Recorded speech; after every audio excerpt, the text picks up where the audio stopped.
streaming through the digital night.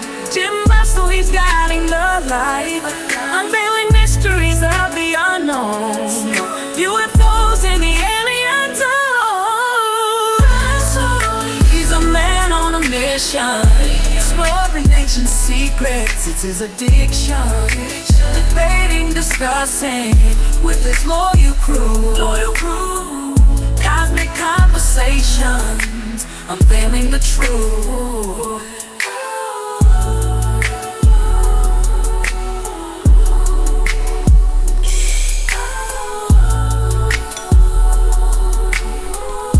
Sad dudes.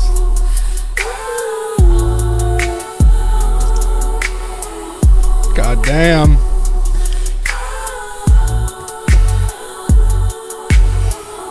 Some fucking dang shit. Cheers, everybody. Cheers. And welcome back. Welcome back to another episode. Welcome, everyone. Welcome to the Skiz0 Sunday. Mr. Galentv will join us shortly. I have a little bit, I guess, Rabbit. Yeah, we were planning for 8:30 tonight, so I'm on just a touch, just a little bit, just a tad. Wanted to welcome everybody. Welcome back. Thank you, everybody, for watching these VODs, too. By the way, I still see that they're being watched. That's a miracle. They are now available on YouTube, by the way, and I'm still looking for an editor. So if anybody edits just chatting IRL videos, please hit me up. Looking to get some work done. So, hey, let's do it. This evening, a couple things. We're gonna go over some spooky stories again. Stories from beyond the veil.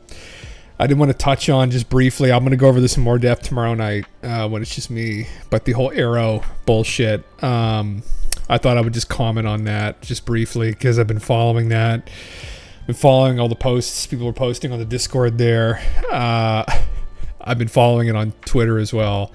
Pretty ridiculous. I'll dig further into this tomorrow night, I think. Maybe we'll kind of have a conversation on it, me and Galentv here later on. But that's kind of the big thing, the noise in ufology right now is the Arrow report, which for people that don't know, Arrow, commissioned by the government to investigate the UAP phenomena, came to the conclusion there is nothing going on with it. And the government is not in possession, as far as they're aware, of extraterrestrial vehicles, which I think we all know is a fucking crock of horse shit. So anyway, just all the bullshit's going on. Some other revelations in regards to that too. One of the things that came out was that Lou Elizondo, they were implying, was never really a part of any established organization to actually investigate UFOs. So there's some shots fired from people in the community, at people in the community, I guess. So there's been some drama in regards to that's been going on. But yeah, just some spicy stuff as per usual. Honestly, I think, again, I will go into further detail tomorrow and let me, Galentv, jump into the chat here as well. There we are, for when you come in. I'm not really surprised. None of this surprised me. I was anticipating that they would downplay it. Obviously, just the strength of the military-industrial complex is too much, I think. We're just going to have to be patient and wait, I think, for somebody to have the balls to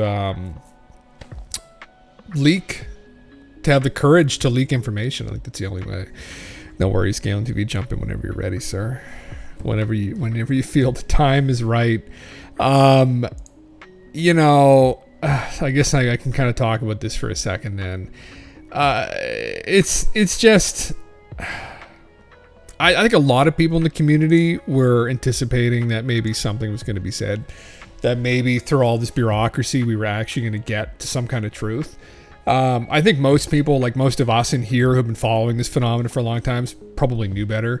Anybody who had at the very least come into contact with Roswell, the information around Roswell, the cover-up around Roswell, probably didn't have a lot of faith in the system to really get to the bottom of any of this, because all that's happened is just more and more smokescreens, to the point where supposedly with Roswell, nobody has any idea where any of the actual information is anymore. And that's according to David Grush. It's one of the reasons why he can't talk about it, is because this is something that was implied, I suppose, but that it's just been so deeply buried that it's been lost. All the actual information on it's been lost. So they kind of literally put it in the grave. I think it's up to other countries now to make a move in on this. Yeah, well, that's a good point, man. Yeah, maybe Russia will be the one, or China, one of the adversaries to the U.S. will be the ones to disclose this, get ahead. It would definitely get the brownie points among people. That'd absolutely be the case. Depending upon the information, of course, on what they decide to disclose. I think anyone disclosing the fact we've been visited by another race, that isn't going to be very surprising to people. Like, that's not going to carry, I would imagine, a lot of ontological shock with it. I think a lot of people have suspected at this point that there's been at least some kind of visitation. But if they go into further detail, that might start to kind of unravel some stuff. That's true too, man. Yeah. Well, we've no idea, right? This is funny story, actually. I think I've mentioned this on stream before, but this is something you can find on the internet, obviously. But Afghanistan, at one point, it wasn't the prime minister or one of the top government officials in Afghanistan had built a place to receive alien visitors. Like, they had a whole landing strip set up. If I can find this, I'm pretty sure it's Afghanistan. Afghanistan welcomes alien visitors. Oh, where is this? I think it was Afghanistan. Maybe it was Iraq. Oh, fuck. Now, that should have come up as soon as I searched it. Anyway, I think it may have been like the Minister of Foreign Relations, etc. Anyway, they set up like an airport welcoming any extraterrestrial beings. And they had this whole thing set up in the government welcoming them. They were trying to get ahead of the curve. But not a bad idea, really. I mean, if you're the place of a fucking war zone and you're trying to, like, get out from under the boot of some crazy country that invaded you for your oil and natural resources, not a bad idea, really. But anyway, fuck, I'm pretty sure it's Afghanistan. I'll have to dig this up and find this posted to the Discord. This was like 10 years ago they did this. But, oh yes, that's exactly it, Crimsix. Galactic Spaceport. Middle East. This is fairly well publicized, so I think, yeah, probably a lot of people knew about it. Omen! Okay, I was off. Oh, is this it? No. Galactic. No, it wasn't Omen. It was specifically welcoming. I think the word Anunnaki had even been mentioned, which is why I think I was thinking of Afghanistan and Iraq, because they're the Mesopotamian countries. Fuck, I'd have to find it. It was on like Daily Mail and CNN and about a decade ago. Funny that didn't pop up, but anyway. I mean, nonetheless. But maybe it will be some smaller country that'll confirm this, right? Like, this is in regards to, I think you posted this actually, Crim6. Where is it? Oh God, where did I put it now? I had it up here. It was the, periodically it just closes Windows. It was Ross Coulhart's mention that South Korea may have been, or a country may have been housing this UFO. They built this building around it. It shares new details about the buried UFO that's too big to be moved. I'm turning the music down just a slight bit here. It's a little bit epic. The epic shit. There you go. Which I thought was a meme. Yeah. Greater Green Intergalactic Spaceport. Is that what it is? Oh, thanks, man. Fuck yeah. Yeah. Greater Greer. Yeah. Fuck yeah. Whoa. That's interesting. It copied all that. All right. Oh, is this actually it? Oh, this is the United States. This is actually a thing. Welcome to the Greater Greer River Intergalactic Spaceport. This is in the U.S. This is a different one. Maybe there's multiple, though. This is in Wyoming? Interesting. Spaceport. For inhabitants of Jupiter who might wish to take sanctuary in Green River in the event their planet is threatened by collisions from comets or meteors. An apparent reference to contemporary comet Shoemaker-Levy 9 impact. Oh, interesting. That's funny. Yeah. That UFOs are actually demonic crafts. Is that what they're saying? Well, that's the thing. So, Shadows, that is a... It's an interesting meme. The aliens are demons thing, and it's not completely out of left field. So I mean, Jacques Vallée. Let's see. Did you see the chart of possible origins? No. Where was that at? Or is it here? I'll pull up Jacques Vallée. So Jacques Vallée is one of the OGs. He's one of the granddaddies of ufology. Him and Stanton Friedman are essentially the two guys that had really started proper inquiry into the phenomena. Awesome. Okay, man, you just posted it. Throw it up there. I'll pull it up. And he wrote a book called, way back, I think in the 60s, late 60s, Passport to Magonia. Magonia. And he had 1969, yeah. So he had speculated that a lot of metaphysical stories through all these different ancient cultures, talking about fairies and demons and jinn and et cetera, star beings, that these were all one and the same. Yes, yeah. And that all of these metaphysical stories were relating to the same phenomena, but just interpreted differently by all these different cultures. And that we've been experiencing the same phenomena for thousands of years, but our level of technological progression was affecting how we were looking at it. So, awesome, man, I'll pull it up. So the whole aliens or demons thing isn't really that potentially far off, in that in the past, potentially interactions between these beings may have been interpreted as demonic by people who were fundamentally Christian, or viewed anything outside of the norm as being demonic, witchcraft, Satan worship, etc. Kind of similar today, how people who are like Pentecostal think that people who read Harry Potter are worshiping the demon. Same kind of like stupid, ridiculous stuff. This is a backslide from Carnell's presentation. Oh. The term ultra-terrestrial refers to any sentient life form, regardless of ultimate origin, that has resided on Earth or in its local environs, under land, sea, arrow, for significant duration and semi-permanent, albeit covert status, excluding humans from modern-day civilization and their known antecedents. Okay. Interesting. Okay. That's interesting. Can I zoom in any further on it? UAP hypothesis. Physical. Psychosocial. Metaphysical. So we were talking about metaphysical, and they're saying dimension, dimensional, automation, artificial life form. Oh, God, there's a bunch of stuff here, yeah. Extra-dimensional, interdimensional, intra-dimensional. So those are all the physical options. Occult, paranormal, transcendental. And then psychosocial, obviously, these are like hallucinations, the hallucination part. It's very interesting. I don't know if I saw that, actually. Proposed taxonomy of UAP origin hypotheses. I mean, again, I think more than likely they can fit into multiple different...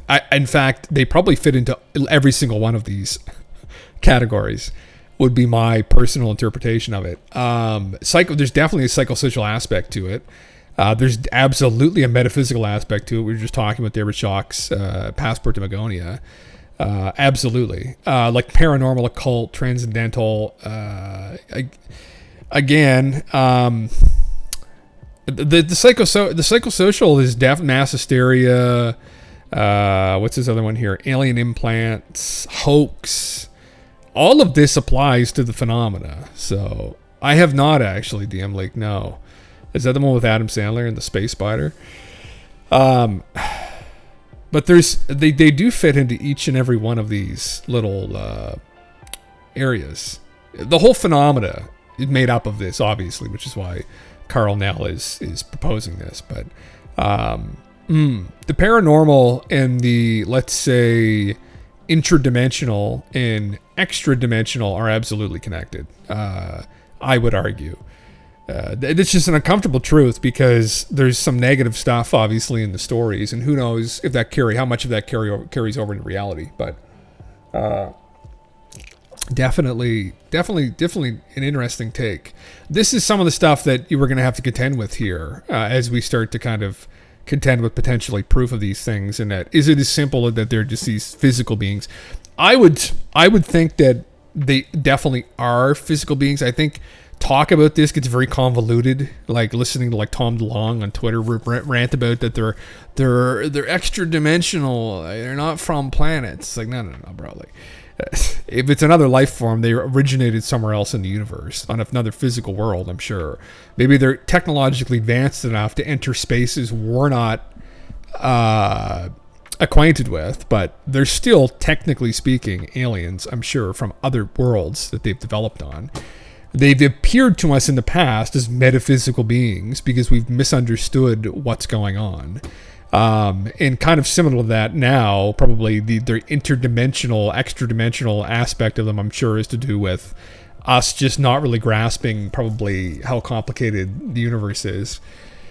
It could be different entities, like some physical, some other phenomena could be tied to the metaphysical side. Yeah, that could be it too, man. Yeah, I mean, there's this in ufology, like the woo, people get into like there's different dimensions that beings have ascended to. So there's like fourth dimensional beings, there's fifth dimensional, sixth dimensional. That at some point they're not physical anymore in the sense that we would consider them to be physical. That's just like literally channeled stuff, and it sounds probably like horse shit. It could very well be some horse shit. It could very possibly not be horse shit. Could be advanced concepts being communicated down to us in very simplified forms. Possibly. Interesting nonetheless. Galentv, welcome, by the way. What do you think of all this talk, Galentv? Thanks for having me again. Yes. This is all news to me to take in. I did see that little bit of the article you talked about earlier, of that the Arrow. Yeah, Arrow, that one. Yeah. I didn't read it, but I just was aware that was the next thing. They've got Endgame on it, and they say this establish the path towards disaster, and they're hyping this up to be so big, the biggest claim. Of course, they only have the biggest claims. You know, they wouldn't have small claims. They're only making the biggest claims. I mean, they are, at the same time downplaying the phenomena, I guess, or in the Arrow report specifically downplaying the role the United States has played in it, and that they're not hiding anything. But it's just, for the most part, I think, it was just kind of... I think it was expected, though, that they would do that, obviously. I mean, you're dealing with a bunch of spy stuff, and you're dealing with a bunch of stuff that's obviously probably going to jeopardize a lot of people's careers, especially people within Congress and the Senate. So, it's kind of ridiculous. But, penis beings that communicate by spitting on each other. I played Spore. Fuck yeah. Well, that's probably pretty close to it. Maybe that's what they'll be like, though. I mean, we keep thinking they're going to look like gray aliens, right? Like... which is what Jock thought. I mean, I would bet on them looking like this, personally, just because it's one of those memes that's just pervasive throughout our culture. So, if I were to bet what they actually looked like, this is what I would bet. I may have said this one before. I think I've told you this before, but I think the consensus is that... if there was some other life form, it probably would be a symmetric life form. So, what do you mean by symmetric? What does symmetric mean in this case? So, like, think about your body. You could cut down the middle of your body and divide it into two equal halves. So, like, you put, I don't know, some kind of knife in the middle of your skull, and then cut down in like a straight line down your body, and you would have two halves that are about equal to each other. I see. So, can you think of a life form that is not symmetric? That would be on the planet? And off the top of my head, no. No, not off the top of my head either. So, I think the thought is that to have, and then the theory would be is that maybe 2 legs, 2 arms, 2 hands, 2 feet, 2 eyes, 2 nostrils, 2 ears. That's just the most efficient. What about the humanoid form, though? Why that with the 5 digits? With the 5 or 3, but they've got digits, they've got toes. Like, why that? This doesn't answer that question, but I saw something today that supposedly the reason why the reptiles are usually not bipedal, that they move around on all fours, is because they don't have the metabolic rates to be able to withstand a bipedal system. Oh. So, the concept of a cold-blooded reptilian that is bipedal may in fact not be possible, at least under the conditions on planet Earth. I see. Interesting. Some crabs are asymmetric in the claws. So you'd have like one claw that would be bigger than another, but they would have two claws though. You wouldn't have like a crab that would have one claw on one side and just no arm on the other side by design. I don't think. There you go. When a being looks more frail, they probably process the telepathic and mind-controlling attributes to compensate. Maybe. Well, you can think, Shadows, and I heard Joe Rogan speculate about this with Bob Lazar, which I thought was kind of fun, but the direction we're heading in, if you look at us, like if you look at our evolutionary path, we are moving towards a more frail body with bigger heads, right? And lower muscle mass. It seems to be where we're going. So... kind of interesting. That the gray alien is supposedly what we'll look like in like 1,000 years. Yeah, that's more than that. Or is it 10,000 years? Well, whatever the time frame, but yeah, at some point, some point way far in the future. Yeah, that we would all start genetically engineering ourselves, and maybe we would even genetically engineer. If we want to get deep into the lore of some of these claims, we would genetically engineer out our digestive system. It'd be much easier if we just function kind of more like plants and just absorb nutrients like through our skin.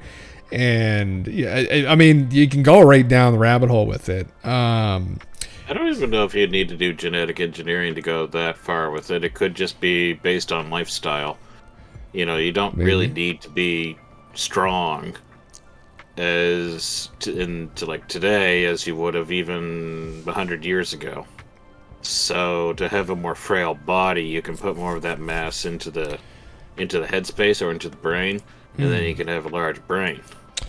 Yeah. Yeah. But I mean, you would need to probably, I mean, to kick us past the point we're at right now. Sorry, it's fucking Mike.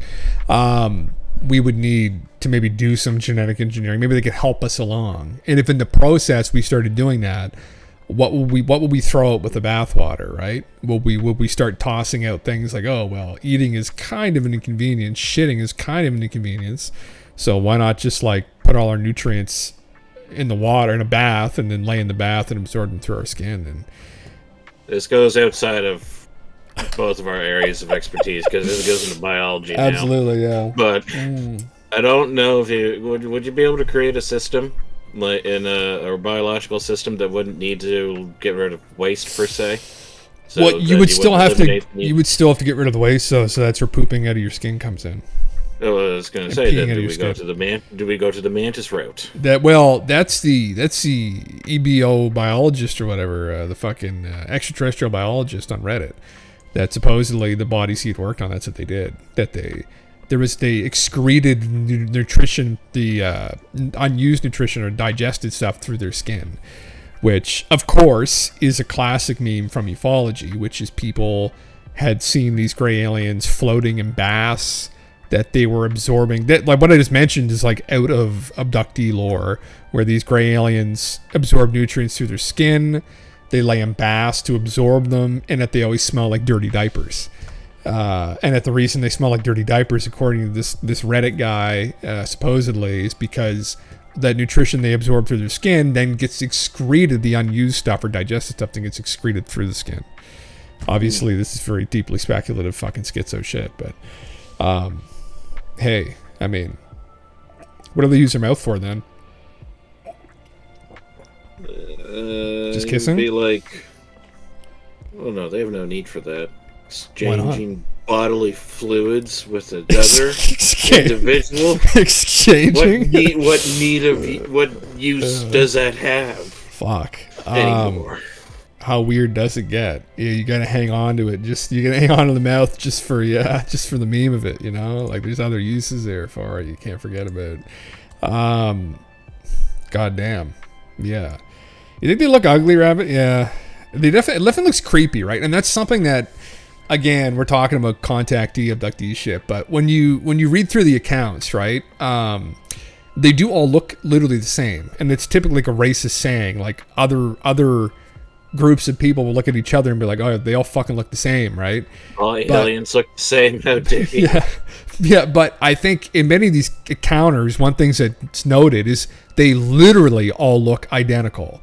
implying like genetic engineering and probably whatever it's called, birthing, artificial insemination, etc., like birthing pods and stuff, that they're and that's where people get into thinking that they're like androids or something, that they're these robots, because they're literally all look the exact same. But maybe, and this is something that's communicated too, they seem soulless, yeah. Something that's communicated from the abductees that essentially, who the fuck knows if this is even just gets way out there. We're already out there, Skiz0 Sunday, though, fuck it. So one of the things that's I've heard communicate many times is that, so we're living in a simulation.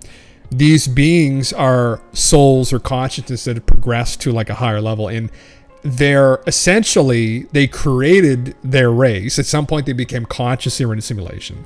So they began genetically engineering their race, and then they picked kind of the better genetics that they could possibly get. And then when they enter into the body, the consciousness carries more weight than it would here, where our personality, our mannerism, everything is heavily influenced from our genetics, where our consciousness doesn't carry as much weight. It's like a 70-30 split or something, so that like 70% of who you are, everything you do, is influenced from your genetics, and your consciousness, aside from pushing buttons and making decisions at the vending machine if you want ketchup chips or all dressed, there isn't a lot of choice compared to like them, where the body is more of literally a vehicle, and the consciousness or soul has far more expression in the body. So then for them to look different, they're communicating telepathically, they're communicating directly with people on this different level, or each other on this different level. So the body is literally just a vehicle at that point. So why wouldn't you all want to drive around in a Mercedes? That is an anecdote from a couple different abductees who've carried forward. Who knows how true any of that is? I mean, my intuition always with it is 95% of it's all fucking bullshit. It's interesting. Why would the aliens pick those pencil-necked twig boy bodies to be able to go around in then? Yeah.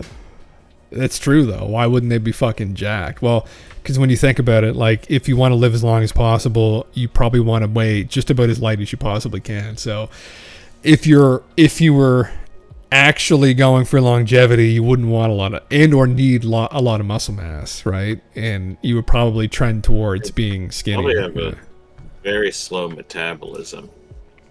Yeah. So wouldn't that be the opposite of skinny then? Well, but they would control. I mean, that's the thing. It's hard for us to understand now, but probably everything would be dialed in. Like the nutrition wouldn't be, like we treat our nutrition as like some coping mechanism a lot of the times, where like I'm gonna post a video later. I just made a nice creme brulee tonight and a nice spaghetti. And it's like we get off on that, but like obviously I consume way more calories than I should have this evening, right? Half a bottle of wine. You are.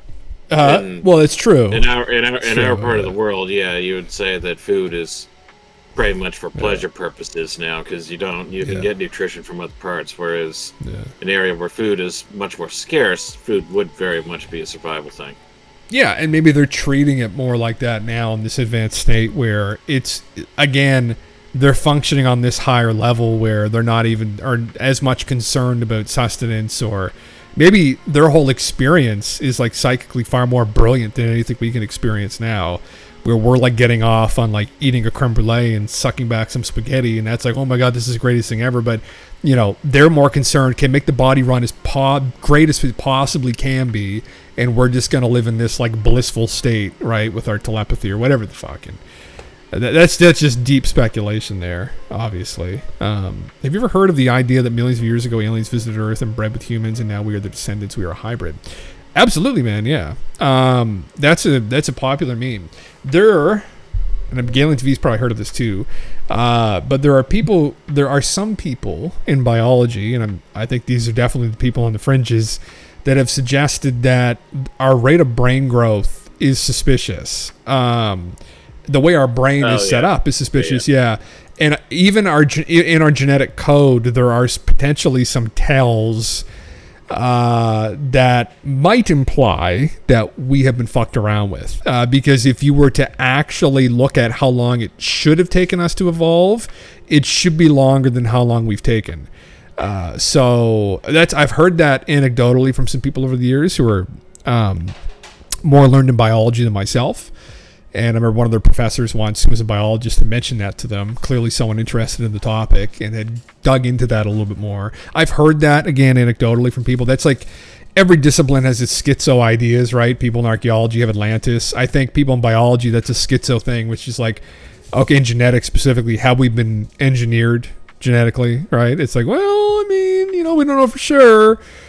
Probably not, but, there's these areas here and here and here and here that look like, well, you could definitely argue that looks like something that someone did. And then you do get that in ufology. That's something that's mentioned pretty explicitly all the time, that we've been genetically engineered. Sources being fucking Anunnaki, the Certiphiles, Rays. Yeah, so the only ones I can think off the top of my head. Yeah. Yeah, it's hard to say. We don't know. I mean, it depends. There's no definitive answer with it, I think. I mean, some people would say probably initially why? Like, why would we have been genetically engineered? And all that question too is like endless. Like, well, why not? If you find this planet of like monkeys and they're like just getting smart enough to like figure out fucking how to open the banana, and you're like, let's just fuck around and find out, right? A little bit. Maybe this is what they do for pleasure. Well, very likely. I mean, that could very well be something that they do. It could also be the fact too, though, that depending on how deep you want to go into simulation theory, that maybe things are set in motion, and then what happens is, whatever's going on here, maybe there's some kind of grand plan, and whatever consciousness is decides, well, fuck, here's a great place. Let's just make them a little bit more compatible with us. And then they go in and they fuck around with them, and maybe even they just, after they fuck around with them, they start using the bodies and having experiences with them. Do you ever hear one of Tom DeLonge's statements with what the aliens are in fact doing here? It went along the lines, I'll paraphrase for it, but it went along the lines. I know another man formerly known as Kriegly, wherever he may be, really liked this one. But it was that DeLonge said that I guess one of the things that the aliens do is that they'll just drop their technology or bits of their technology, so that it's like they never like crash their ships like accidentally. They would only ever have like a crash on purpose. Everything that is done deliberately. And that they would crash and then expose the technology in like certain spots, purely just in the interest of just what the people there are going to do with it. And that they would just say that if they go to war with each other, then they would say that, well, that's just what was going to turn around. All they're doing is just like, let's introduce this new element into the environment. Element, not literally element, but just technology. And then you would say that, oh, just see what happens. If they do nothing with it, well, then they don't deserve it. If they do stuff with it, well, then they get to, if they figured it out, then they can do what they want. Yeah. I mean, that maybe. That's it. Where did Tom hear that from? He just made it up? He can't say. Okay, yeah. I don't remember. I just remember him saying that. I think I saw that a few years ago, but I don't know. You ever see the time he went on Rogan, and oh Jesus, he would say something, and then Rogan would be like, "But where'd you hear that?" Oh, I can't say. I can't say. Oh, I can't tell. Man. Oh, I can't tell. That was bad. That whole appearance was bad. He was high as fuck on something too. Oh man, yeah. I mean, it's maybe. Again, it's like you can just endlessly speculate with these things. It's like, why? Maybe that's the case. There's other theories that potentially it was a technology exchange in regard. That I find this one even harder to believe, though, that it was Eisenhower made an agreement with them that they were allowed to experiment on the U.S. population. And in exchange, they would give them crafts. That's the old the Galentv Treaty. Yeah, the Galentv Treaty. It was just it wasn't necessarily craft. It was just some technology. And supposedly it was just expendable things. There he is, Oh, there he confirmed is. real. Oh, there he is. Absolutely, brother. Yeah. The one thing that I kind of been thinking about with it is that, you know how there's, suppose that these things are true and that there is some other branch of government or military of the human populace that engages actively with the extraterrestrial beings, and that most of the population is what you would say left in dark. We're oblivious. We have no idea what's going on. Yeah. And do you suppose that would be true for the aliens as well? That there's just like a small portion of the alien populace, and that really, for all intents and purposes, the rest of that alien group just has no idea what's going on. They don't even know what the humans are. They're just like, you're only dealing with like the most brilliant aliens that you could see, and that the rest of the aliens really aren't that intelligent. That could very well be it. I mean, depending on like what kind of aliens we're talking about here. If we're talking about like these kinds of aliens, like the gray aliens from ufology that are telepathic and are bending space and time, and I would imagine they'd all be aware of things. If you were to talk about like the Anunnaki type aliens, right? Like this story of like that might be a little more believable, where you've got like technically aliens, but people, and maybe in the whole story of the Anunnaki, they're like a pantheon of gods, but there's lesser beings, so that you'd have like a peasant class of people that, you know, maybe out wherever they are, right, in the stories of the Anunnaki, and that only the royalty would know about, oh, well, this planet and there's people on there, etc. But I would imagine, though, but who knows? Maybe it's like some whole what are those beings from StarCraft again? The Spurg or the Zerg? The Zerg. The fucking Zerg. Maybe it's like you've got the mother, the queen is only the one only aware of what's going on. And these are just a bunch of like mindless drones. But those concepts, to me personally, are kind of in ignorance sometimes to, I think, our experience, and just experience maybe in general, where, and it could very well be the case, maybe that there are some species out there like that, but I think we're just so much in our infancy of understanding not just the universe, but ourselves. We then project out these ideas in fantasy, and then we start using these as examples, when in actual fact, like, the basis for which we're looking at reality is just so far off from actual reality.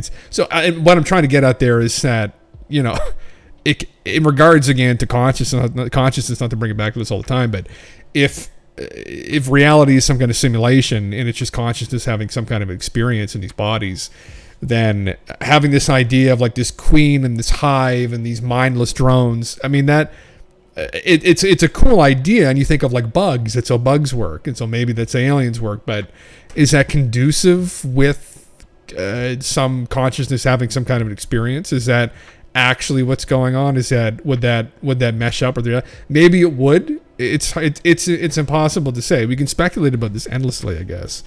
I need more fiber in the diet. The Greys urine for the crystals. It might end badly for the Greys. They can't be passing solid waste through their skin. God damn it. You don't feed them a glizzy from Costco. That wouldn't fucking go down well. Like the Costco glizzy, like, Jesus Christ, it gives us indigestion. That would just get stuck in their gullet and they'd fucking choke to death probably. How do they breathe though? Yeah. On just like a little bit of a tangent here. Backtracking way back to the beginning, you were talking about that. What was it? It was this. It was a spaceport that was built in Afghanistan, was it? Yeah, or Iraq, Afghanistan. It was one of the two. Yeah. So there was supposedly it was in Iraq. I think it's Iran actually. Oh, it may be Iran. That there was not the port that was built there, but in Iran that there was supposedly a Stargate that was there. Now, do you think that just is coincidence, or do you think that there might be something there? That's why they're building the spaceport? I mean, maybe. You mean space? You mean like a portal, as in like portal and aliens come through? Like a Stargate. Stargate. Yeah. You know, well, for lack of a better phrase, a wormhole. Oh, a wormhole. Oh, was it Iraq? I thought it was Iran. Oh, sorry. I'm trying to find the story I was talking about. It's a real story. I'm not just making this up. Yeah. Apparently it was in Iraq, and that's why Bush went in 2003.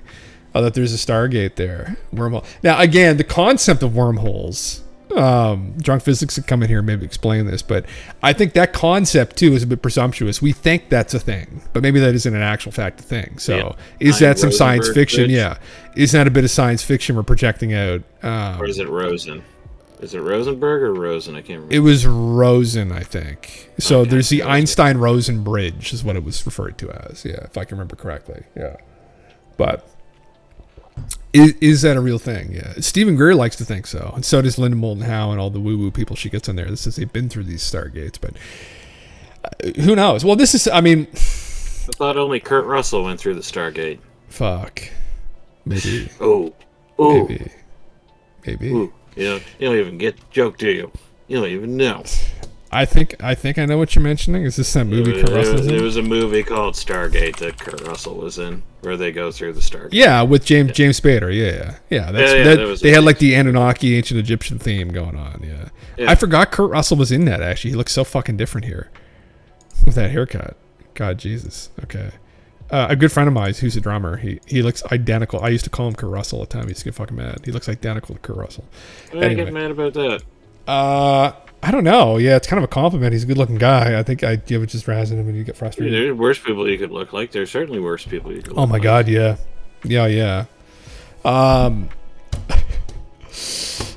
Actually, both my buddies, my friend that played bass looks like Nick Cage, and then my buddy that plays drums looks like Kurt Russell.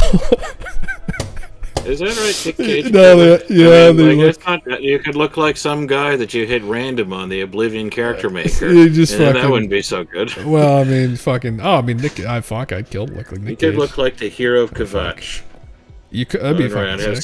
somebody come up and say, "Here's a hero." That would probably be the worst thing you could hear if you're like not particularly good looking, and someone goes up and just, "Excuse me, you're the hero of Kvatch, aren't you? I just want to shake your hand," and you go, "Oh boy."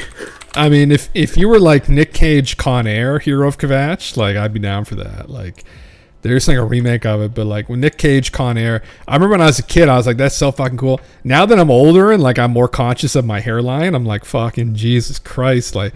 But still, he just had this energy about him. He had like the wife beater and the fucking jeans, and he's all sweaty, and he's with these convicts and shit. Oh God! If no one's seen Con Air, listen, you have to fucking watch Con Air. It's fine. Anyway, side note. It was just something that I remember, like when you brought up that there was supposedly a place for to greet the aliens. I thought maybe it's connected to the supposed Stargate that was there. Well, was it the Epic of Gilgamesh? So I was going to talk about this the other night, just mention this briefly. But in the Epic of Gilgamesh, the original story, there's a part where Gilgamesh, I believe, goes home or tries to go back to his family, who are the gods. And the way in which he leaves sounds very much like a rocket taking off. And, I'm very critical of Zecharia Sitchin's interpretations at times myself, because some of them are just so fucking far out there they don't make any goddamn sense. But some of the stories really do sound technological in nature, to be fair to him. And I think a lot of people aren't fair to him. And anyway, one of the places, I think it may have been Baalbek, but one of the places Sitchin would go there, and I think it is Baalbek, if it's the site I'm thinking of. But there are burn marks all over the rock to this day, and the way in which it's set up kind of looks like some weird, like stone launch pad. And that's a hell of a fucking thing to say, obviously, but it's pretty interesting. So in regards to like a place where the gods once landed or took off, or Baalbek, maybe I'm pretty sure it's Baalbek that this site was where Gilgamesh maybe launched off. You should watch the Fate series. Features all these heroic spirits from history. Gilgamesh is in it, and he's a mean man but sexy. Yes, Gilgamesh. What was it? No, it wasn't Noah. Fuck, who was it? It wasn't Moses either. God damn it! It was one of them. Peter. Huh? I don't know. I was just trying Epic to think of Gilgamesh. Peter John. Here, we'll pull up a picture of Gilgamesh Saint himself Jerome. here. Sorry, I'm just getting the fucking Saint music Anselm. back on. Here's Gilgamesh here. Yeah. So when we were in the Louvre, actually, there's here. HFX pins. Me and Train Beast had seen these depictions of Gilgamesh. Actually, this is one of them that's in the Louvre right here, with the lion cub on his arm. Although some people say that is just a full-grown lion and he's a giant. So there's Gilgamesh there, and fuck, I forget. That's a beast man he met in the wild that he befriended. I forget what his name is again. Enkidu. Sorry, that's Enkidu there. He's just like half man, half beast. Yeah. So he was just like fucking Big Daddy back in the day. But it's a very interesting story. I think actually it is the Epic of Gilgamesh that is similar to Noah's story with the flood, if I can recall correctly. That's it's a Sumerian story technically, if I can recall correctly. But but the oldest story in civilization essentially, and extremely interesting. But at some point there is a departure of him leaving Earth, and I believe I'm remembering there's a bunch of different like part bits and pieces to the story, but no, the blonde daddy, it's literally all from Fate. Oh, there you go. See, this is literally, is that Gilgamesh in the fucking show? Why is he blonde? That's interesting. The real Gilgamesh here was this guy. This is like actual Gilgamesh. With the long, like the braided hair and shit. But, okay. Legacy is ruined with anime is fucking hot. Yeah, he looks fucking sick. I would have to agree. Yeah, no, he looks fucking sick. He's jacked as shit. Enkidu. Yeah, there's the Enkidu there. Yeah. The whole... What the fuck is that? That's another part of the story I didn't fucking read, I guess. Whatever. He's like a Viking there? Yeah. Is that what, you didn't read that? He's a Viking. Where's he Viking? Oh, I just saw you click on a picture. Oh, now I see the one that you see. Now I know. He's kissing the Enkidu. Yeah, that's there. That's the part that I is that a woman? I think that's Gilgamesh kissing the Enkidu. I've heard the story a couple times in my research over the years, but yeah, listen, I mean, some of these stories are sick to read into. But King Arthur. The main girl is Altrea Pendragon or something. Oh, interesting. Okay, they reincarnate as different classes. He's an archer. Interesting. He's the OG furry. Yeah, it's very, very cool. It's real history, and if you vibe with Sitchin's interpretations, I guess he was the son of the gods. That he was, holy shit, there he is right there. That's like fucking Ronnie Coleman level fucking Gilgamesh. He was an alien essentially. He's the son of an alien. He was a human hybrid, and he was the son of the gods.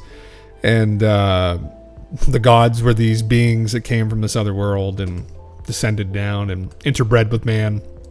You see, that's what the Greys should have aspired to be when they were making their so-called vessels.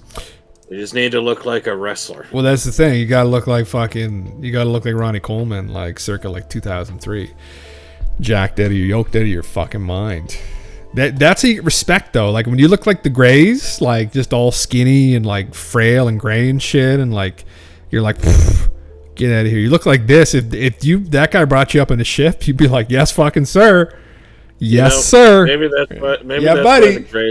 Maybe that's why the Greys are abducting everybody, because they're around. They know all the technology and everything. They're great with tech, and they just spend all day, because they have nothing better to do, lurking online to see humanity just talking smack, talking shit, talking trash about how the Greys are just a bunch of pencil-neck twig boys that just can't capable of doing any kind of labor at all, and that's why they can't build anything. So the Greys say, you know what? We might not be able to beat them up, but we could scare them. So they go into their house at night, and they take them out, and then they start poking them with their stuff, and they said they think that we're going to, like, anal probe, but this isn't even anything. We're just going to poke them with, like, a little syringe. There you go. Oh, yes, this liquid will inject terror into them. And then they put them back in their house, and then they go away. But that's because it's all big form of cope, because the Greys really do just have that pencil-neck twig boy body, and they just can't get away from it. That's literally it. I mean, they can't handle when they're asking us about, like, have you guys figured out this and this mathematical equation? Like, have you solved, the mystery, the riddle of the universe? And then we hit them with a, like, that's great, but like, what's your max bench? Yeah, And they can't even say like 50 pounds. It's like, you know what? Like, get the fuck out of here. Well, Like, yeah, that's good. Hey, you know, I think that's great. You're hanging out with those numbers here. Now watch me and then watch me bench 3 plates. yeah, it's exactly. Yeah. It's like, just shut the fuck up. Like, and then they leave, and we all kill each other. That's probably what's going to happen. Actually, that's probably our story. Honestly, if we're actually able to go into these conversations with contactees, and we actually heard the full-on conversations, probably go something along that lines. It's like, and then they just give up on us entirely because that's all we give a fuck about. It's just being jacked and swollen. Humanity gets to be spacefaring, and they meet first contact with another group, and they say, "Greetings. We just want to spread love and prosperity. We look forward to working with you." How many civilizations have you just glassed completely? Yes.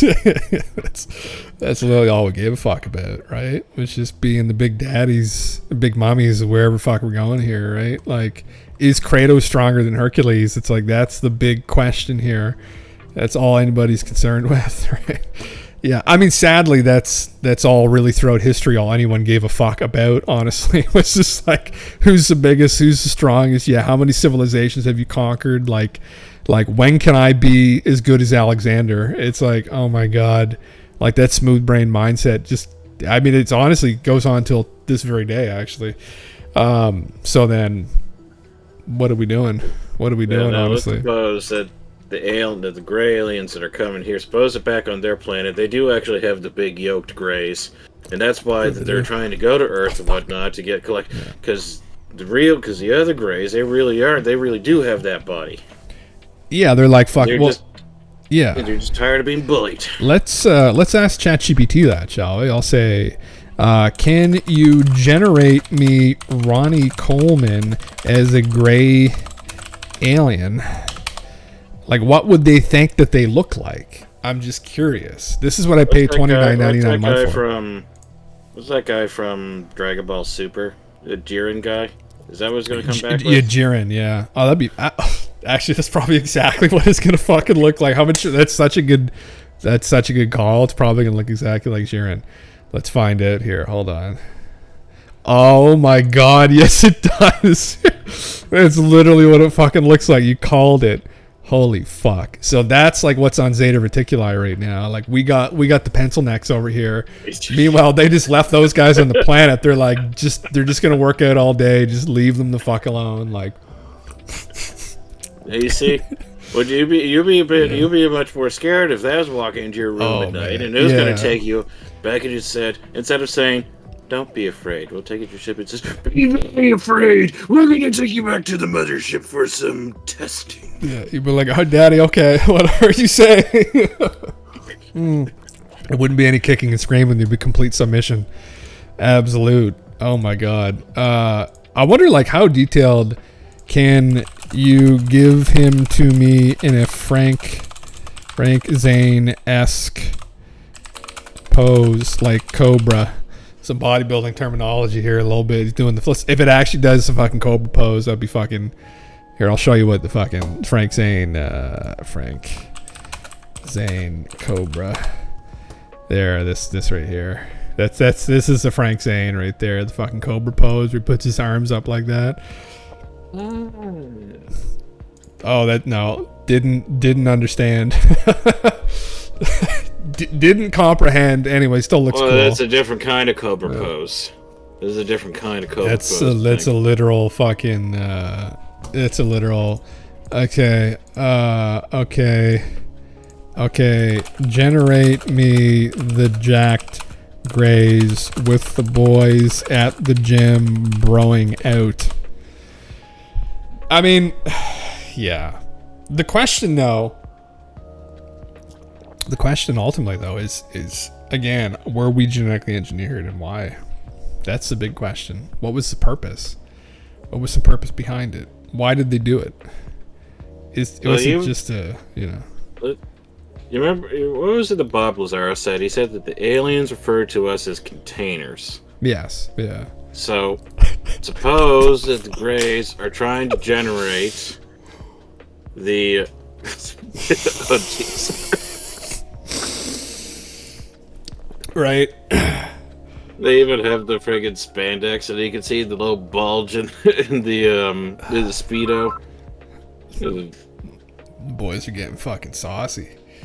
This is another day at the fucking gym. I see one on the back on the pull-up bar. There's a guy with a gray head that is a regular body. Anyway, I got pretty close. Very interesting. That poor gray with like the tank top and the shorts. He's just the gray led of all of them. Yeah, he is kind of. Yeah, then there's that one guy with the gray alien with the human body on the left. Yeah, I was saying, what the fuck happened there? Yeah. God damn it, just broing out. So, if people refer to as containers, then maybe the genetic engineering comes from the Greys, because they said we're gonna engineer a race that is mentally or psychically weak, but they'll have the best bodies in all the galaxy.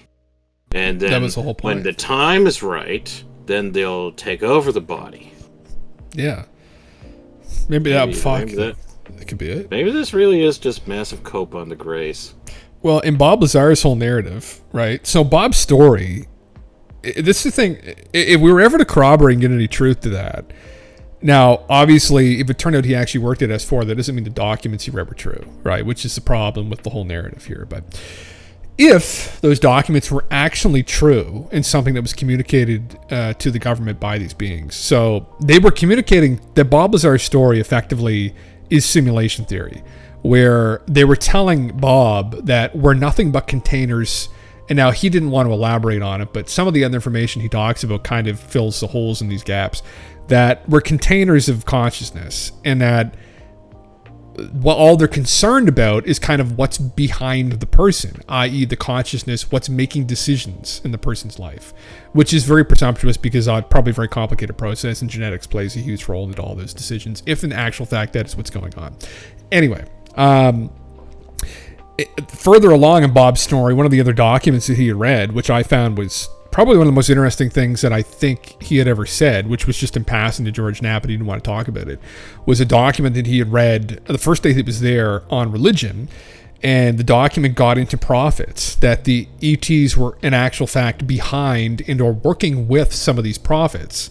And the only prophet that was mentioned, there were three of them supposedly, but one of the ones that was mentioned was Jesus, probably because they were speaking to people in the Western Hemisphere, the United States government, that Jesus was a prophet and that they'd aided Jesus in his incarnation here. So they had aided him in his journey on Earth, which you do hear about, right, in the Star of Bethlehem, this star guiding the wise men to his crib. And that these beings are working with people here living as humans. Maybe these beings, if this is an actual fact, kind of the fabric, the basis for reality, this is a simulation and we're all consciousness having an experience, that maybe some of the people living here now, in actual fact, were in this other life, this other time, living as them, and that they're literally coming in here and living as us. Obviously not remembering any of that, because no one here remembers any of that stuff, supposedly. But yeah, and the receptor has Down syndrome. The soul doesn't. You just have a broken radio. Oh, fuck. God is an alien. I mean, yeah. So for me, that was Bob Lazar's... that was the most interesting thing he's ever said, because that, combined with the anecdote that he'd read that we're containers, implies simulation theory. And to me personally, the reason why I started reading about UFOs, and the reason that I really started later in my life reading about all these Skiz0 stories, was for like philosophical answers, right? In philosophy, people debate about the nature of consciousness, and very heated arguments. People are screaming, yelling, throwing stuff at each other, right? Like, no, it has to be this way. It has to be this way. But if for whatever reason there's any truth to any of these stories, right? This was my logic with it. I'll just briefly explain this. So if there's any truth to the fact that we've been visited by these beings, right, and they've been having conversations with people about some of these concepts, it is true that we probably will never be able to know for sure that they were in fact actually having those conversations, right? We won't be able to say definitively, because we won't have any proof that they actually were in contact with them, but the ideas would still carry forward, right? So if you're reading through these accounts, these anecdotal accounts of people channeling or remembering these conversations with the aliens, you won't be able to get any evidence that they actually exist, but potentially, if in actual fact they are out there and objectively this information is true, their philosophy carries forward. And their philosophy is what personally I have interest in, because we all have our intuitions about the nature of reality. And one of mine is that, this feels like, that's really all you can say. We can't say any more definitively than this, that this is some kind of a simulation. And then you hear that imparted through these stories, right? And then that's kind of corroborative. Obviously, it's nothing we can say definitively, but it's extremely interesting. And again, of reading through these stories with these abductees, you may very well be hearing the philosophy of these much more advanced beings. And not just advanced beings, if we are in fact in some kind of simulation, but more advanced souls, or more learned advanced consciousnesses. So that was my reasoning for reading through all these crazy, wacky stories, because there's a possibility they actually were in contact with these beings, and they actually were having these conversations. And then those philosophies are extremely interesting. It's extremely tantalizing stuff, and it's very titillating when you think about it. That in actual, I think Galentv, you're probably kind of the same way here, where the idea that this could potentially be real information, that this could potentially be their philosophy, is just so crazy. And then that leads you into like dark places sometimes, because it's like, okay, well, maybe this is true. This sounds really crazy, but then you never know for sure if it is or not. So, yeah, I don't know if you guys are kind of in the same bend where it's the idea it might be true. And it's one of those things that we can't ever really prove one way or the other it is or it isn't, unless somebody's obviously just like a hoaxer and an idiot. But like in Betty and Barney Hill's case, Travis Walton's case, even some of Bob Lazar's stuff. I mean, there's something real about Bob Lazar's whole story. I personally, I would bet that he was involved in something classified. So, yeah. Stephen Greer. Yeah. Whitley Strieber. Whitley Strieber. What's the other guys? I was trying to think of the Swedish guy.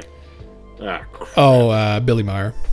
Yeah, Billy Meyer. Billy Meyer. Yeah. It feels incomplete. The comment that there, I was trying to remember what the phrase was, and so I had to look it up, and turns out it comes from painting, or the painting is one, or the painting is just named after the. So what are the three big questions in life? Where do we come from? What are we? Where are we going? So that's the UFO phenomena. Perhaps tries to shed some light on that. Where do we come from? We come from the aliens. What are we? We're a product of alien engineering. Where are we going? Straight into the hands of the alien overlords. Yeah. Yeah. It answers, except maybe the where are we going. It might not answer that, but it answers the first two. It would give some kind of answer to the first two. From a purely philosophical perspective, maybe we're not supposed to know the answers to those questions. Because where do we come from? Maybe that's unknowable exactly.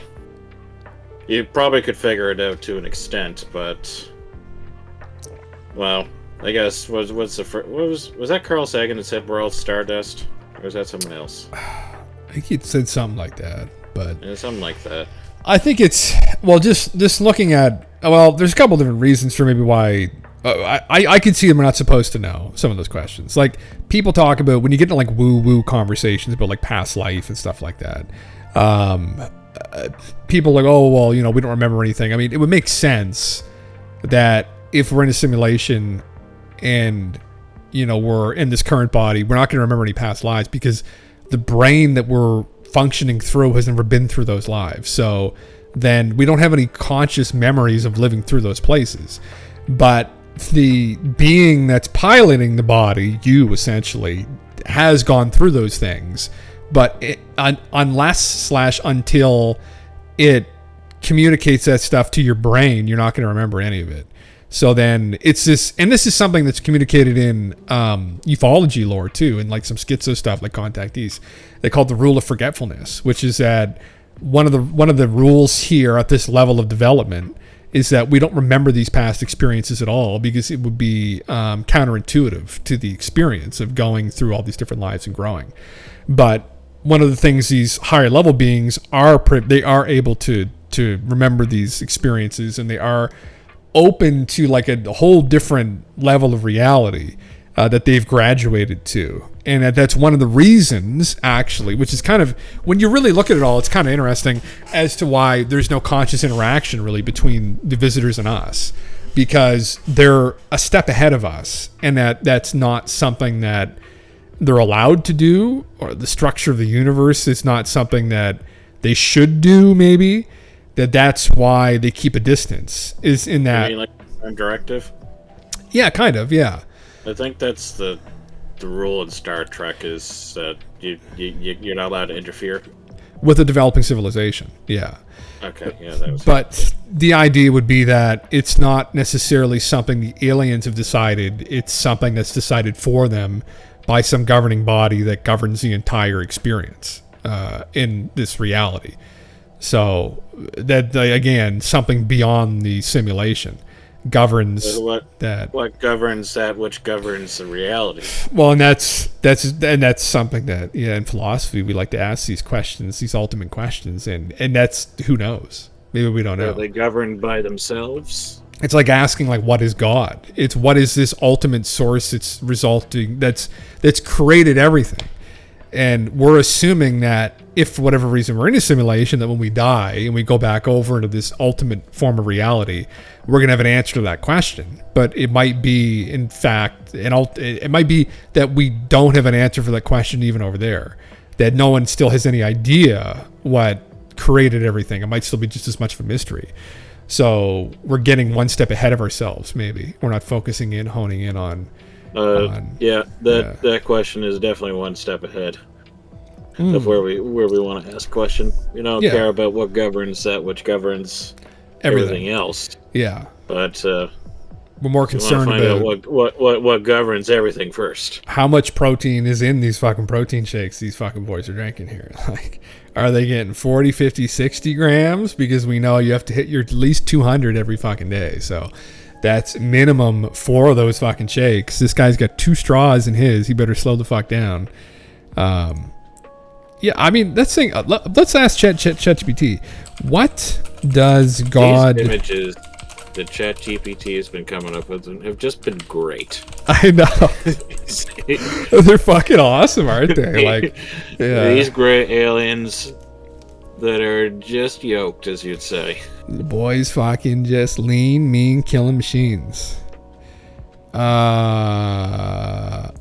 Please generate me an image. I just asked it what God looks like, and it just refused to do it. What a deeply personal and varied concept that can differ greatly depending on culture, religion. Okay, yeah. What a political answer. What a politically neutral answer. Generate me your imagined image of God.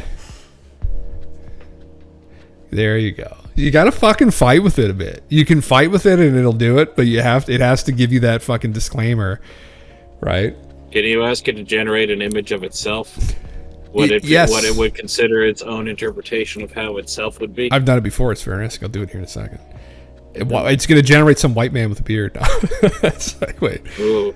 The sense of what one might imagine as a concept of God. So you get this galactic looking image, right? All these like gases, an angel. It's kind of cool. Still humanoid in the middle, though. It's very humanoid, yeah. Why doesn't look like a slug? Couldn't God be a slug? ChatGPT starts shaming it. Like, why couldn't God be an insect? Well, as we've decided that the insect exoskeleton is not the official life. It's not the most efficient body to have. You know, because the insect exoskeleton held together by what is it, bug chitin? Bug chitin. Yeah. Maybe it's just not good enough. It's not good enough for God. You know, what's St. Anselm's ontological argument is? The definition is that which nothing greater can be thought. Yes. So if you can think of something greater, then you haven't thought of the greatest possible thing. Yeah. I like Anselm's God argument. I know people shit on it, and there's like a bunch of like logical fallacies. It's great just to just to throw out there, just to see what somebody says. Yeah, I think it's pretty good. Just see how people react. For people that don't know, it gets shit on all the time by people in philosophy. But Maybe we should bring it up. yeah, maybe I'll bring it up. Yeah, you bring it up. Yeah, there's what ChatGPT thinks it looks like as well itself. Yeah, very interesting. The head and whatnot. Oh, that's a very. It's humanoid though, which is Okay, interesting. I found something. There you go. This is the watch thing. Yeah, I think this is the. Oh, that's not the watch thing. It's the That's watch on the beach. Yeah, an argument for God's existence. Yeah, I don't think it was the watch on the beach. I think that's a different one. That's argument about intelligent design. Oh yes, sorry, that's what I was implying. Yeah. Ontological is the troll one. Yes. Is the one that anybody that's like hardcore atheist that doesn't know how to just kind of dissect it. They just get it rattles. But anyway, if you go to the bottom on page 6, it gives like the summary for it or the formulation of the argument. Okay. From the proslogian. Yeah. Whatever. It's page 6, you said? Yeah, it's at the bottom of it's page 6, and it'll give you 19 points. Yeah. So the argument goes, it says that we understand that God is something than which a greater cannot be conceived, or the greatest thing that can be conceived. The fool understands the phrase something than which a greater cannot be deceived. If anyone understands a word or phrase for X, then X is in his or her understanding.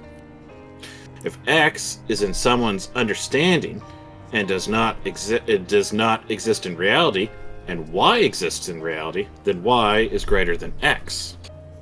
If X is in someone's understanding and does not exist in reality, then if anything exists in reality, it is greater than X. So something that exists is greater than something that does not exist. Right. So we assume something which a greater cannot be conceived does not exist in reality. Something than which a greater cannot be conceived is in the fool's understanding. The fool can imagine something than which a greater cannot be conceived exists in reality. If something than which a greater cannot be conceived is in someone's understanding, and something than which a greater cannot be conceived does not exist in reality, then if anything exists in reality, it is greater than something than which a greater cannot be conceived. Something than which a greater cannot be conceived is in someone's understanding. If anything exists in reality, it is greater than something than which a greater cannot be conceived.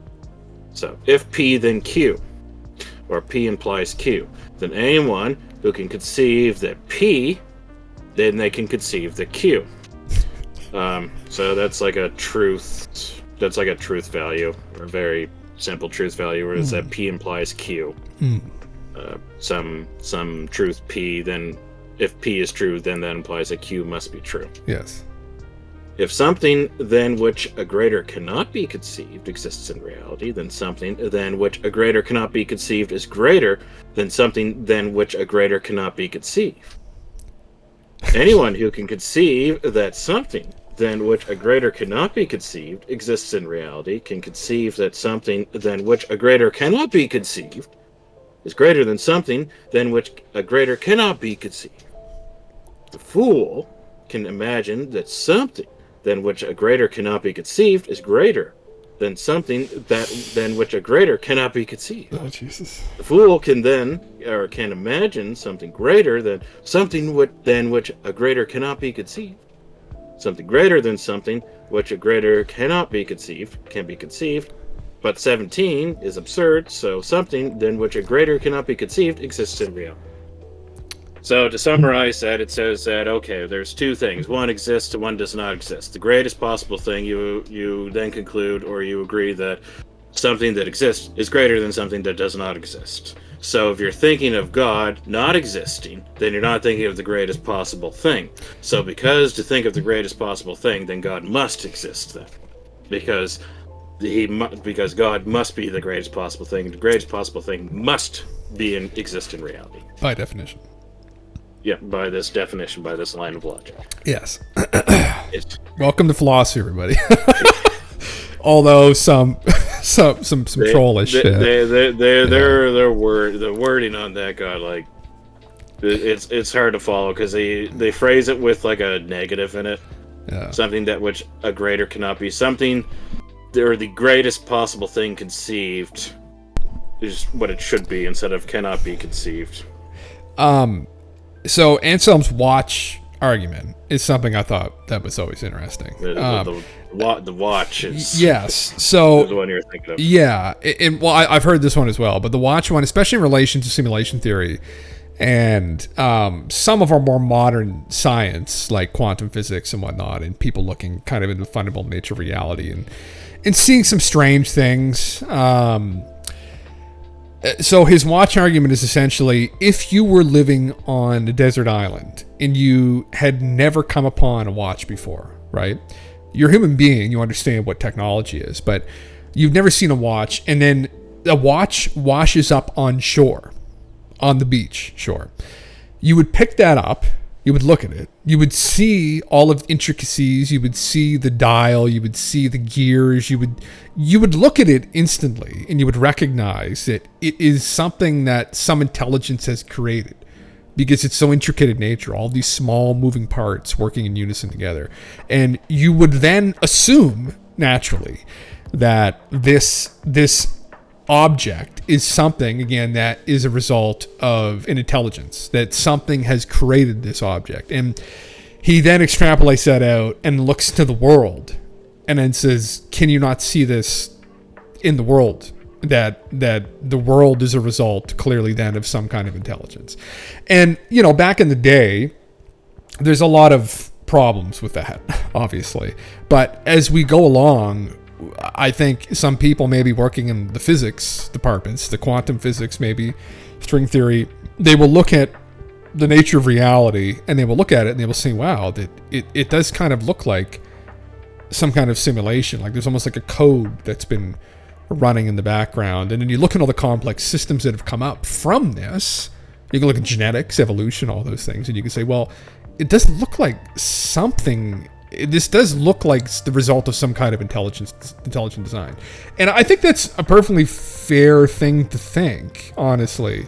Now, I mean, you're not going to come to any definitive conclusions, but it does look like it. I would have to agree.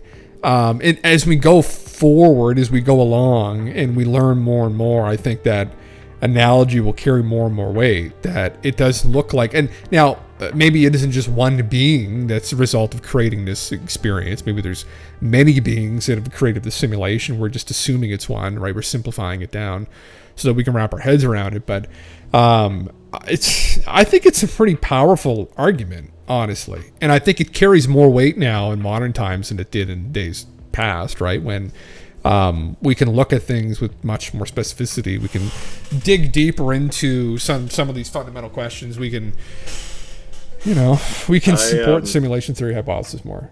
I found the Wikipedia page for it, and then I found another fun article by one of your favorite sources, The Atlantic. Oh, fuck. Okay. That tries to debunk it. Oh, heavens. Okay. So we could look at whichever one you want to look at first. Sure, let's do it. Whatever you got, throw it up. So, the watchmaker one. So we'll just stay with what the watchmaker one is. A failed metaphor for intelligent design. Yeah, that's a fake title, but whatever. So the watchmaker analogy is what it was called, and it was by a guy by the name of William Paley. I thought it was Anselm. Maybe not. So Paley, prior to Paley, though, it says that Isaac Newton and Rene Descartes and others from the time of scientific revolution had each believed that the physical laws each had uncovered revealed the mechanical perfection of the workings of the universe to be akin to a watch, wherein the watchmaker is God.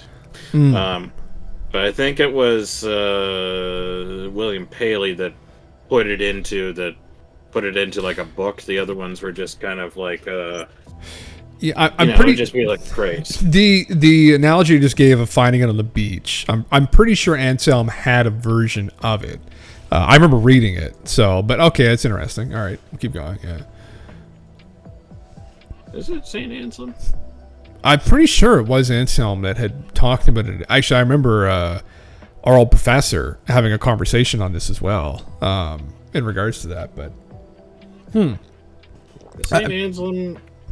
maybe not though. I don't know. I could be wrong. It said he died in April 21st of 1109. Yeah, That might have been a bit before the watch. that could But well if be the that case. is in fact, if that is in That fact could well be guy the that I case. saw here. I could be very wrong in that. Well, we'll continue on. We'll keep go. Oh, whoops! I closed the Wikipedia page. Okay, whatever. So, well, we have the 2nd century Epictetus. Oh, frig, I can't pronounce it. Aepicteus. Okay. Argue that by analogy to the way a sword is made by craftsmen to fit with a scabbard, so human genitals and the desire of humans to fit them together suggest a type of design or craftsmanship of the human form. That's a way better fucking analogy there, actually. Yeah. Fuck, that's way better. That was like one of the things that was just very clear to everybody way in the like ancient Greece, was that they were just very aware where the genitals went. Fuck. And it's all dick oriented. There's a lot of criticism of the watchmaker thing, but maybe I'll go to the Atlantic article now. Well, we can't read through all of it, I don't think, because we need to pay for it or something. You need to get an account to read through the entire thing. You need to get an account. Oh, okay, yeah. I mean, essentially, so Dawkins' criticism of it was that attacked the idea that complex life needed a religious explanation, but I guess it doesn't necessarily need to be an explanation. Maybe some people use it like that. It definitely. I guess, how would you get around that? I guess it isn't necessarily an explanation, but it's more like amusing that I think you see these complex systems and it's like, well, what did they originate from? I mean, and that's honestly, I think when you dig deep into them, I think when you really step back and ask yourself, again, if you look at evolution and genetics, is just what caused this system to evolve in the way that it did? What this system of evolution? I mean, is it just something that but there's something in place that causes this, right? Again, maybe it's as simple as just things needing to get better and better things are chosen, but that's a system in and of itself. It's it was in place though. That system would have been in place from the beginning, essentially.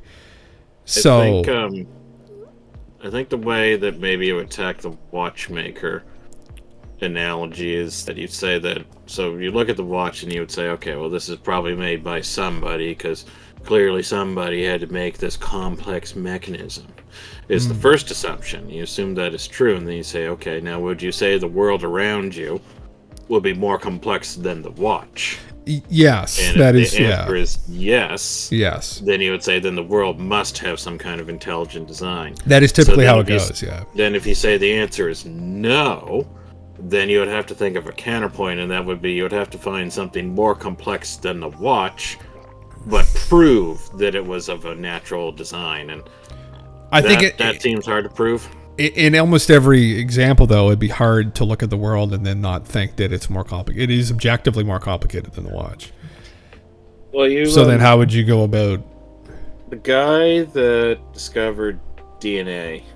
Francis Crick. I think he came out and he said that he said there was no way that it seems like it would have of an intelligent design when you look at it.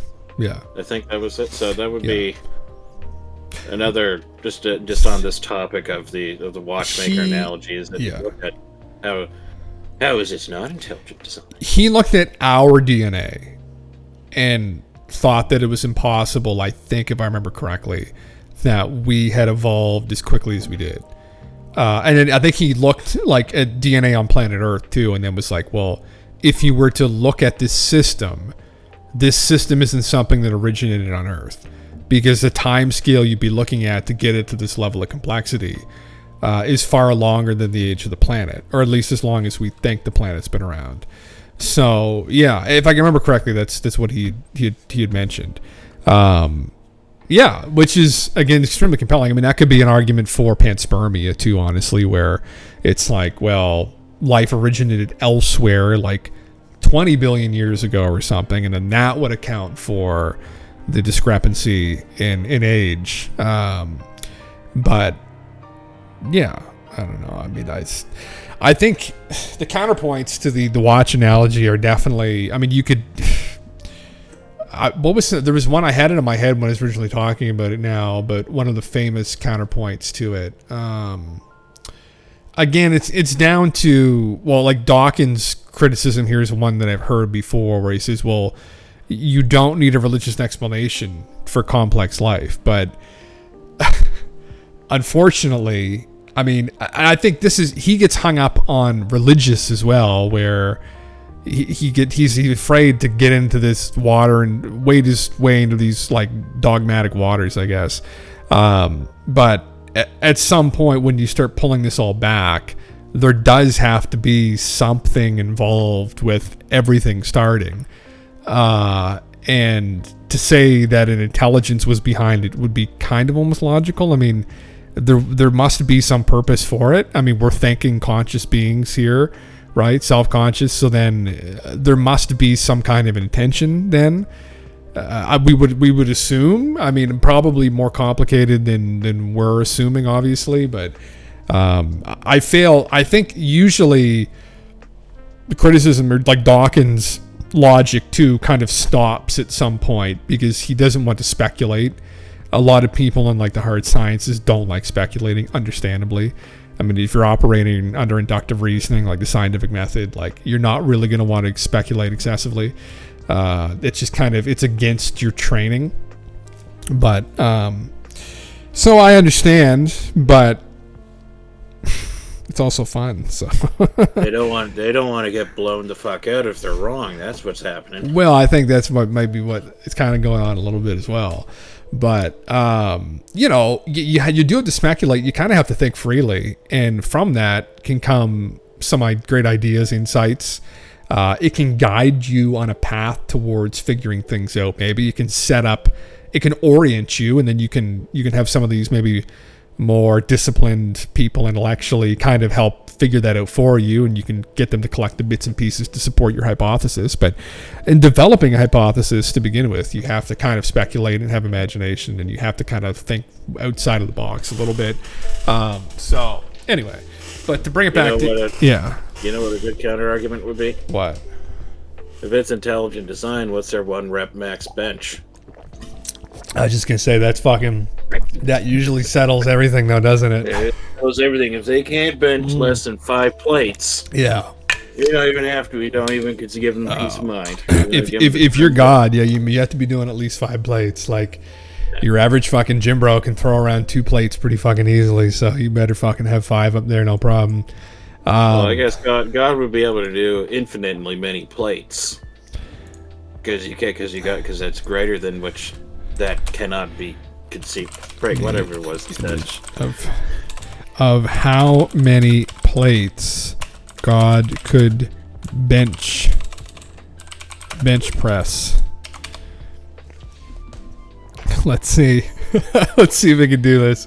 This is a weird query for it, actually. Oh, it's going to do it. Show me an image of how many plates God could bench press. I wonder what it's going to... I love it when it's fucked. Sometimes you ask it these kind of questions and it just gets deranged, and I love it. Like it starts to lose its grounding. Just going to be some completely naked band, penis balls hanging right out. It's got to be just like a galaxy underneath the bench plate. Whoa. Push it up. Here's a whimsical representation that symbolizes a boundless strength of the divine. An impossibly loaded bar, celestial plates. It's fucking sick. God's barbell. There you go. That's what God's part. He's even got the symbols on the plates and everything. Show me Ronnie Coleman Cool. bench pressing it. Oh, it's doing it. Yeah, buddy. Oh, Christ. Here we go. Hit it up. Yeah. That was him that said lightweight, right? Yeah, lightweight. Yeah. Lightweight, baby. Holy fuck. Well, Oh, there he is. Here's Ronnie Coleman depicted in a moment of extraordinary strength, bench pressing a barbell that symbolizes divine power. Holy fuck, there he is. There's Zeus in the background. God. Fucking benching it. it should be part of the Jim Russell something. Yeah, incorporate that into your stream somehow. Fuck yeah. Get the bench going. Throw a Just couple wheels on. thine divine bench plate. The bench. I can go try and bench press it. My bench press sucks though, so in comparison to Ronnie's. I usually just throw around 2 plates. It's the most I usually fuck around with. Try not to hurt myself. It's the holy pump I'm looking for. That's exactly it. Thine holy bench press. Hell yeah, brother. Thine holy, only those worthy in God's eyes can lift such divine weight. All the weight. God damn. Fucking right. That's what's up. Let's bring it back to the fucking aliens again, shall we? Let's get back to the fucking aliens? We do need to get back to these I'll go to the aliens. conversations on the fucking aliens. I don't know if it has to do with aliens, but I do have a story that we could look at. Well, let's read it. Let's get the story going. Why not? Well, it's on what's outside of Antarctica. What's the most forbidden place in the world? What do I think is the most forbidden place in the world? Yeah, what would you say is the most forbidden place in the world? Outside of Antarctica. Outside of Antarctica. That's a good question, actually. I would say probably like the Bermuda Triangle, maybe. But that's a pretty good answer. Yeah. It's not the one I was looking for, but it's a pretty good answer. Yeah. The answer I was looking for was none other than Russia. Russia. Okay. Yeah, The I can most see that. forbidden place, I guess, on the Western Hemisphere. Yeah. Okay. It's none other than Russia. Out in Russia.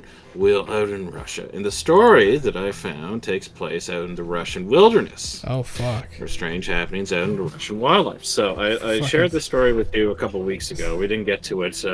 Where? It's a good Which one story. was it? Do you know? So it would have been the first one. You have to scroll up, and it was called Russian Wilderness Anon. And there's Russian 3 of them. Wilderness. It's a very long story. Let's see. Oh yeah. Okay, I see them here. Okay. So the big picture is the first one. The one with Okay. the deer with the crow on the face is the second one, and then the spooky looking deer is the third part of it. Okay. Part 3. So. Okay, I see. So All right. So hold on. There's 3 pictures here. there's 3 parts to the story. It seems to be a very long post. It looked promising. I haven't really read much of it, but it looked promising as a spooky story, perhaps. Okay. Well, let's fucking read it. So, what the first part is a deer with a meat hanging off it? Yeah, that's the Okay. first part. Okay. Well, let's fucking So get he into it starts then. off. He says, "Hello, X," and this is in October of 2020. "Hello, X. After a lot of thinking, a couple drinks, I finally decide to share some of my experiences. English is not my native language, so forgive me if my grammar isn't perfect." So it was me, late 1990s. It was starting in the most, as Digi said, the worst possible way for these green text. Fuck. So I work in a very rural area of Russia, as sort of a ranger wildlife preservationist. In Russia, we don't have the same regulations and strict protocol as some of you might. We more or less just drive around on an ATV and berate poachers, while we ensure the safety of the deer population and shit like that. I worked in a rural area surrounded by forest and harsh wilderness. Only had one colleague, who we'll call Peter. It's short and easy to remember. Peter was your typical backwash crazy Russian dude who brewed his own vodka and smoked like a chimney.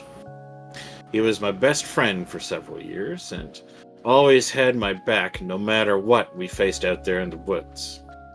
The job had shit pay, but came with loads of perks that made it worth it. We had no boss and could basically just go camping, get wasted, and call it an excursion. I will admit that once or twice hustled some innocent hunters for their money by claiming that they were poaching. We were corrupt as fuck, but still managed to make some decent arrests and put some real poachers behind bars. But sometimes we get calls that require us to do some actual hard work. If people spotted sick animals, it fell upon us to go out there and make sure it didn't spread. If an animal showed aggressive behavior that might endanger locals, we had to ensure that the animal got put down. We had friends at a local vet who would run blood samples if he suspected rabies or something else. One day, Peter and I got a call from some pretty spooked locals. They told us that some boys had gone hunting a couple days ago, but none of them had returned. They all believed that they had been killed by bears or wolves. Great. Now we have to venture into the wilderness for some potentially aggressive carnivore. They point us general direction. We take off on our ATVs. We drive around the area for about 3 hours when we find an abandoned campsite. It was evident that the camp had been trashed by something, probably a bear. By the looks of it, the boys had left camp in a hurry, not even bringing their rifles. From then on, we went on foot, with our guns drawn just in case. We found the first corpse a few meters away from their camp. He was lying on his stomach, with several deep wounds to his back. What struck us as weird was that it was deep puncture wounds, which we had never seen before, seen in a bear or wolf attack. There was a clear path which indicated where the other boys had fled. We found 2 boys in the same small area, both of them lying dead with similar wounds. One of them had practically been gutted. Jesus. Peter was visibly shaken by the scene and just kept shaking his head in disbelief. According to the locals, there was supposed to be 4 boys out here, so we were still missing 1.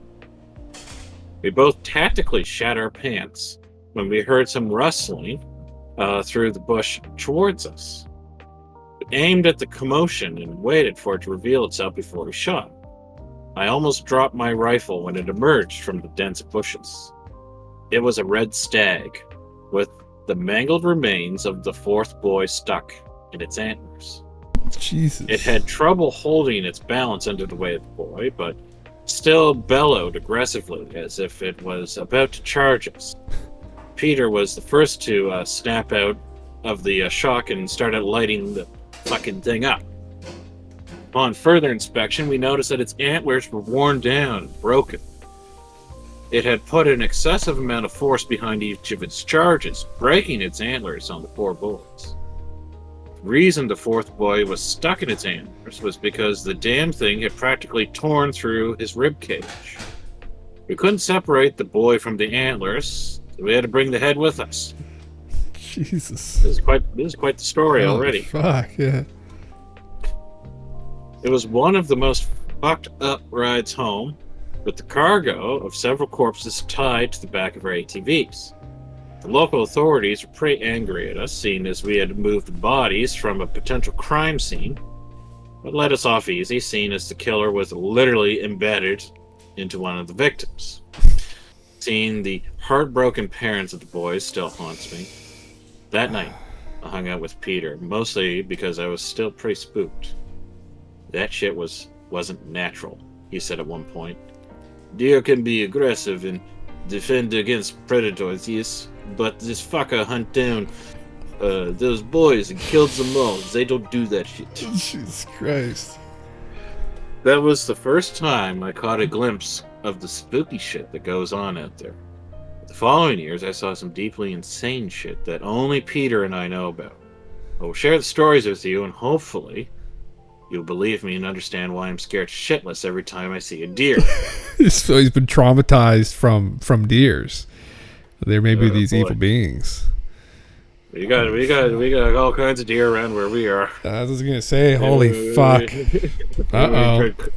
Tread cautiously on this. God. So, let's see. When was the? What's this? There's a little bit of text on the side. It says, "Dude, I would have noped so hard that from that job, just by knowing some raging stag would kill me for the heck of it. For the sake of humoring my own fear in Soviet Russia, prey hunts and eats you." That's pretty funny. Jesus, fuck, yeah, Jesus, literally. Well, let's see. About once or twice a month, we had to go on excursions into wilderness to look for signs, poachers, sick animals, and other stuff like that. One time, we decided to drive out to a fairly secluded area because there were rumors of some potential poaching. It was a very long drive, so we had always put it off, praying that the poachers would just get mauled by bears so that we didn't have to make the long journey. We had to drive about 15 hours before the terrain became too difficult for the ATVs to handle. We had to walk the rest of the way, which meant we had to camp out. It was pretty uneasy when night came. Camping out is a norm for us, but we were further away from civilization than we had been before, and the previous incident still haunted my mind. Peter offered me a bottle to ease my worries, but I didn't want to be intoxicated in case we were attacked by some demonic deer. The night went by without an incident, but I still didn't get a lot of sleep. We continued on our trek towards the supposed poacher hotspot. We arrived and looked around but found nothing. There didn't seem to be any sign of human activity anywhere in the area. "Fuck you, rumors," Peter mumbled to himself as he shook his head in frustration. Normally we should be happy to find nothing, but this time we were just exhausted and cranky. We were then startled by a loud, bellowing echo through the forest. "What the fuck was that?" Peter pulled out his rifle and aimed in the direction of the noise. Though it went against our instincts, we had to go investigate it. We reached a small bridge that overlooked a clearing. In the middle of the clearing, a group of 5 stags were huddled together. Their heads were bowed down as if they were grazing. We noticed they all seemed to make sudden, violent jerking motions, like they were trying to gore the ground with their antlers. Peter fired a shot into the air, trying to make them scatter. They didn't move. If you have any basic knowledge of wildlife, you know that sudden, loud noises makes just about any animal take off running. We fired a couple more shots in the air, but they still didn't react. In a small moment of madness, we decided to calmly approach them, to get a better look at what the fuck they were doing. As we approached them, we were met with the nasty stench of rotten shit. "Is that a fucking bear?" Peter gestured toward the ground in front of the stags. To our collective bewilderment, there was a large, adult brown bear. It was in a stage of decomposition, which meant it had been dead for at least 4 or 5 days. The stags were panting and groaning as they continuously gored the carcass over and over again.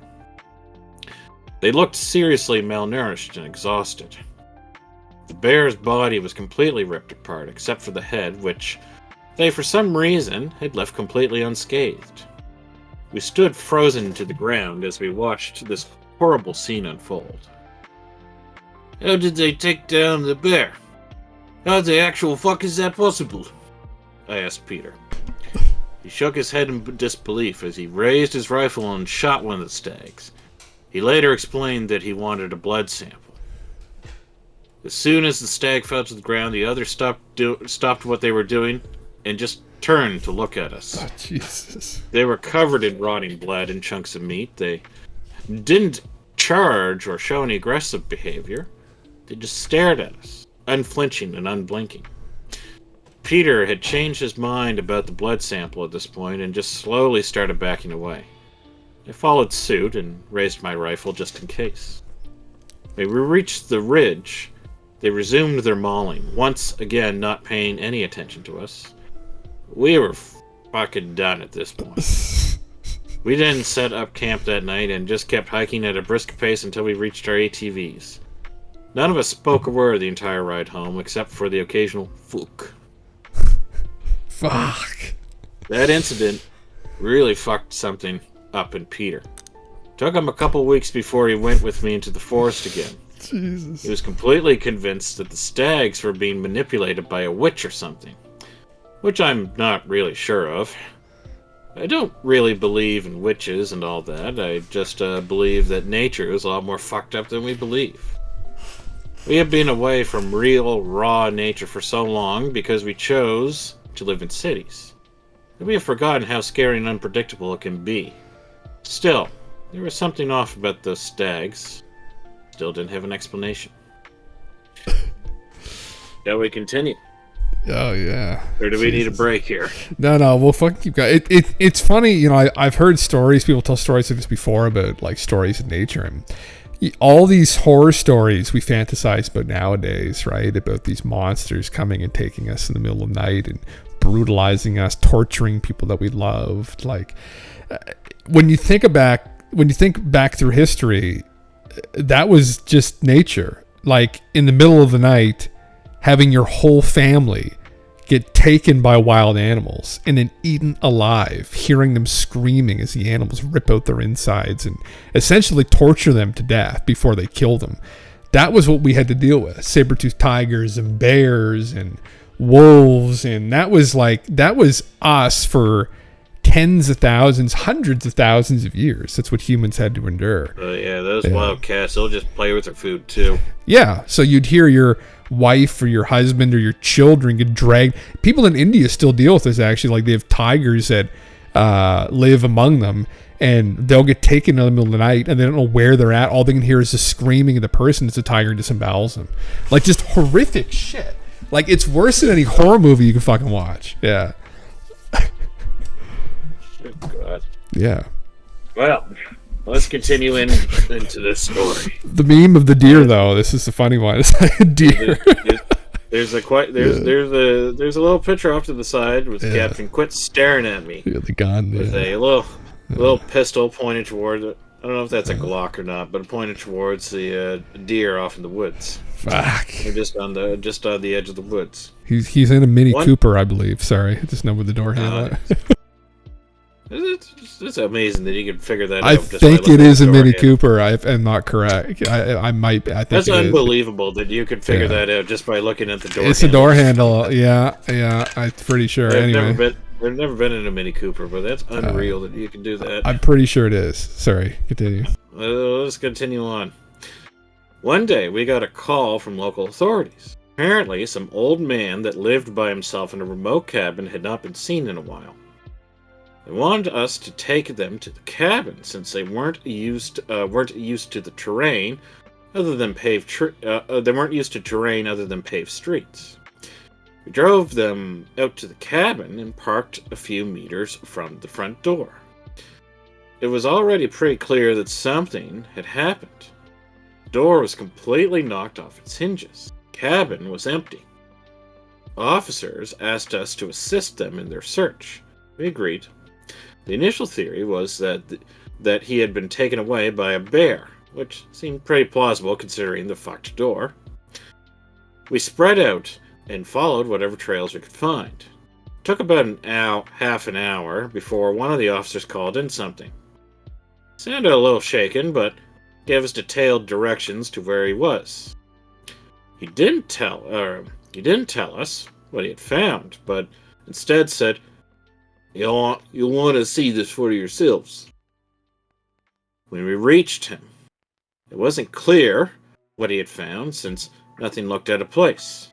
No broken branches, no trail, no nothing.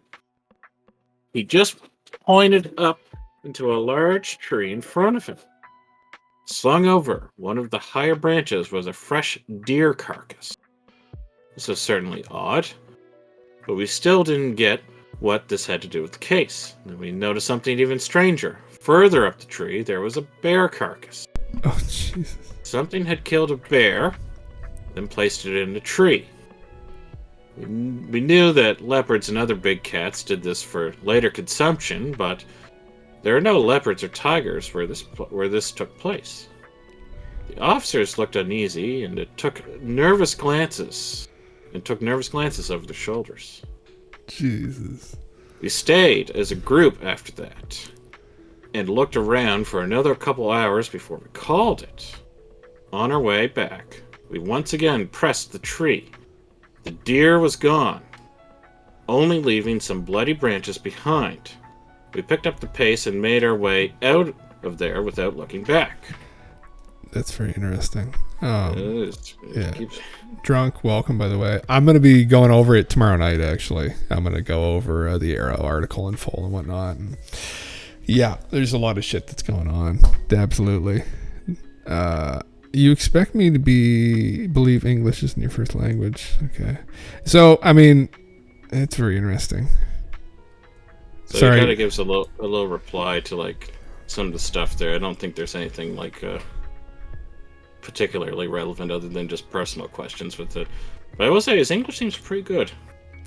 I mean, most people, a lot of people now in the world, English is like kind of like the first language, honestly. So it's pretty much become what you call the global language now. Yeah. Everybody can at least understand, like, to a degree. He moved to Europe in 2007. Okay. Yeah. All right. Okay. Well. Now, there was a winter where we had a pretty horrible incident. Oh, I guess that's the end of that other story. Okay. They just left the bear and the stag in the tree. Strange. Very strange. I mean, bears will kill one another too, though. Like bigger bears will kill smaller bears, so that could make sense too, possibly. Like, yeah. Well, there was a winter where we had a pretty horrible incident. As you would probably expect, the winters can be pretty rough with a shit ton of snow and minus 40 degrees Celsius. If someone goes missing, they are immediately presumed dead because it's impossible to maintain your core temperature for long durations without being properly equipped. And when someone's child goes missing, it's just the worst. The police once again requested our assistance because a mother had reported her 6-year-old daughter missing. The thought of spending hours in biting cold was not welcoming, but we couldn't possibly turn a blind eye to a missing child. The mother had let her children play outside when one of them had simply started running towards the tree line. They had been out there for some time calling out her name, but they couldn't find her. That's when they called the police, who then called us. By the time we arrived at the search area, she had been missing for about 2 hours. We followed a trail that we suspect were hers. It went on for a way longer than what a child that age should be able to run, then just stopped. There was no sidestepping, scuffling, or any sign of, well, anything. It was like she had just vanished on the spot. We examined the tracks to see if she had backtracked or something, but there was no clear sign of any double prints.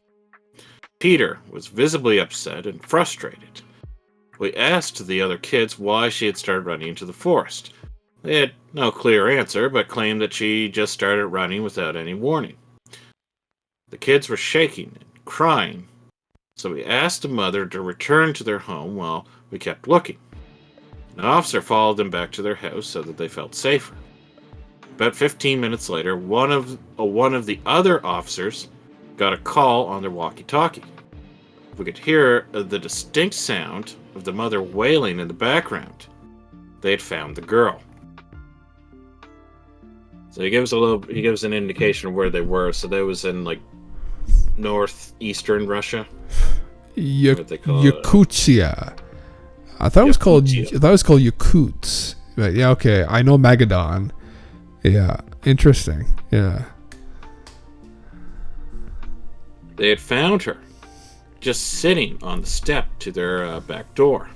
She was dead and almost frozen solid. She had only worn a regular jacket and pants, considering that she was just supposed to play outside for a little while. The mother had locked the doors before they left, because she didn't want their house to get robbed while they were away.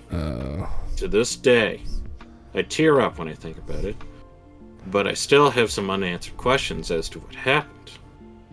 The obvious solution is that she had returned home and frozen to death when she couldn't get in. But I still think there's more to it. If she had run back, how did none of her other siblings or her mother notice her? Why didn't she respond to their calls? How did she run back without leaving any tracks? How was she almost frozen solid, even though she had only been missing for about 4 hours? None of the neighbors had seen anything unusual, so there was nothing to investigate. The mother blamed herself and then became an alcoholic. I still think about that incident every day. For some reason, it hit harder than the 4 boys who had been mauled. Yeah, that's like a missing 411 kind of story. That's a fairly common thing that they run into in some of these strange missing persons cases that Dave Politis had documented, where they'll bring search and rescue crews out to look for people, kids, and anyone, and they'll just lose their tracks like instantly. Like they'll go down a trail and the footprints will just go and just stop. And then the scent too, of dogs, the scent will disappear too as soon as the tracks disappear. And in a lot of those cases, they never find the body. But there's some weird incidents. I think I told this story where they found somebody. So they had lost his scent, his tracks, and then they found his body stuffed up inside of a porta potty. And then there's a couple other incidents where that'll happen, but then they'll find bits and pieces of like their paraphernalia scattered around the area. Some people think that maybe like a large animal grabbed them and ran off with their carcass, but there's no tracks of an animal. Like your scent would still be in the air. Like the dogs would still be able to track the scent of the bear if it grabbed them or whatever.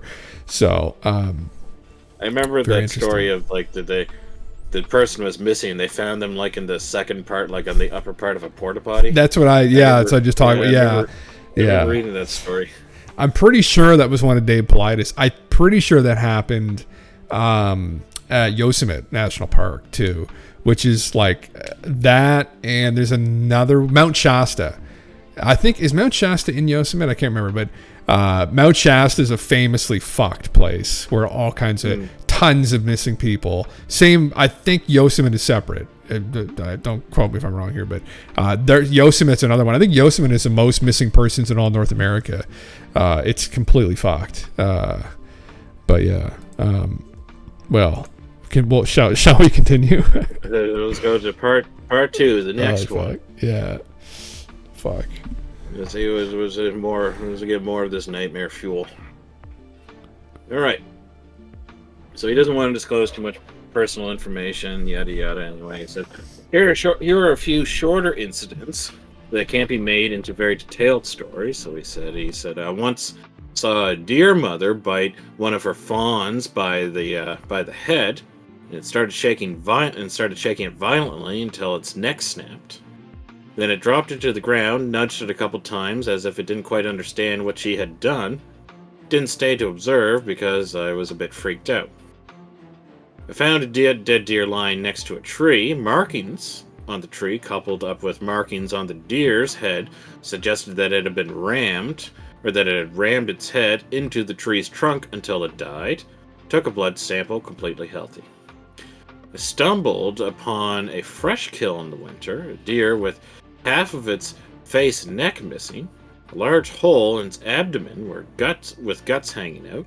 As I would poke the wound in order to check the temperature, the fucking thing lets out a yelp, and it rises to its feet. In complete disbelief, as this bloody mess turns its head to look at me, it starts walking away calmly. Collapses after about 10 meters, and it doesn't get back up. Holy shit. Jesus Christ. I've seen deers walking around here with broken limbs and shit, like, and we're talking like full blown, like the bone hanging out and stuff, like just walking around eating food, just using 3 legs, and this other leg is literally just hanging on by like a couple pieces of skin. And it's like, what the fuck, man? This is so fucked. Like the the one where the mother bites like the fawn by the head and then like shakes it until its neck snaps. Like supposedly that's something that animals do. I don't know if they do it by the head, but that they'll kill like the runt of the litter or something. Yeah. And that nudging it, they're probably just making sure that it's dead. But I think that's something that animals do. It's pretty brutal.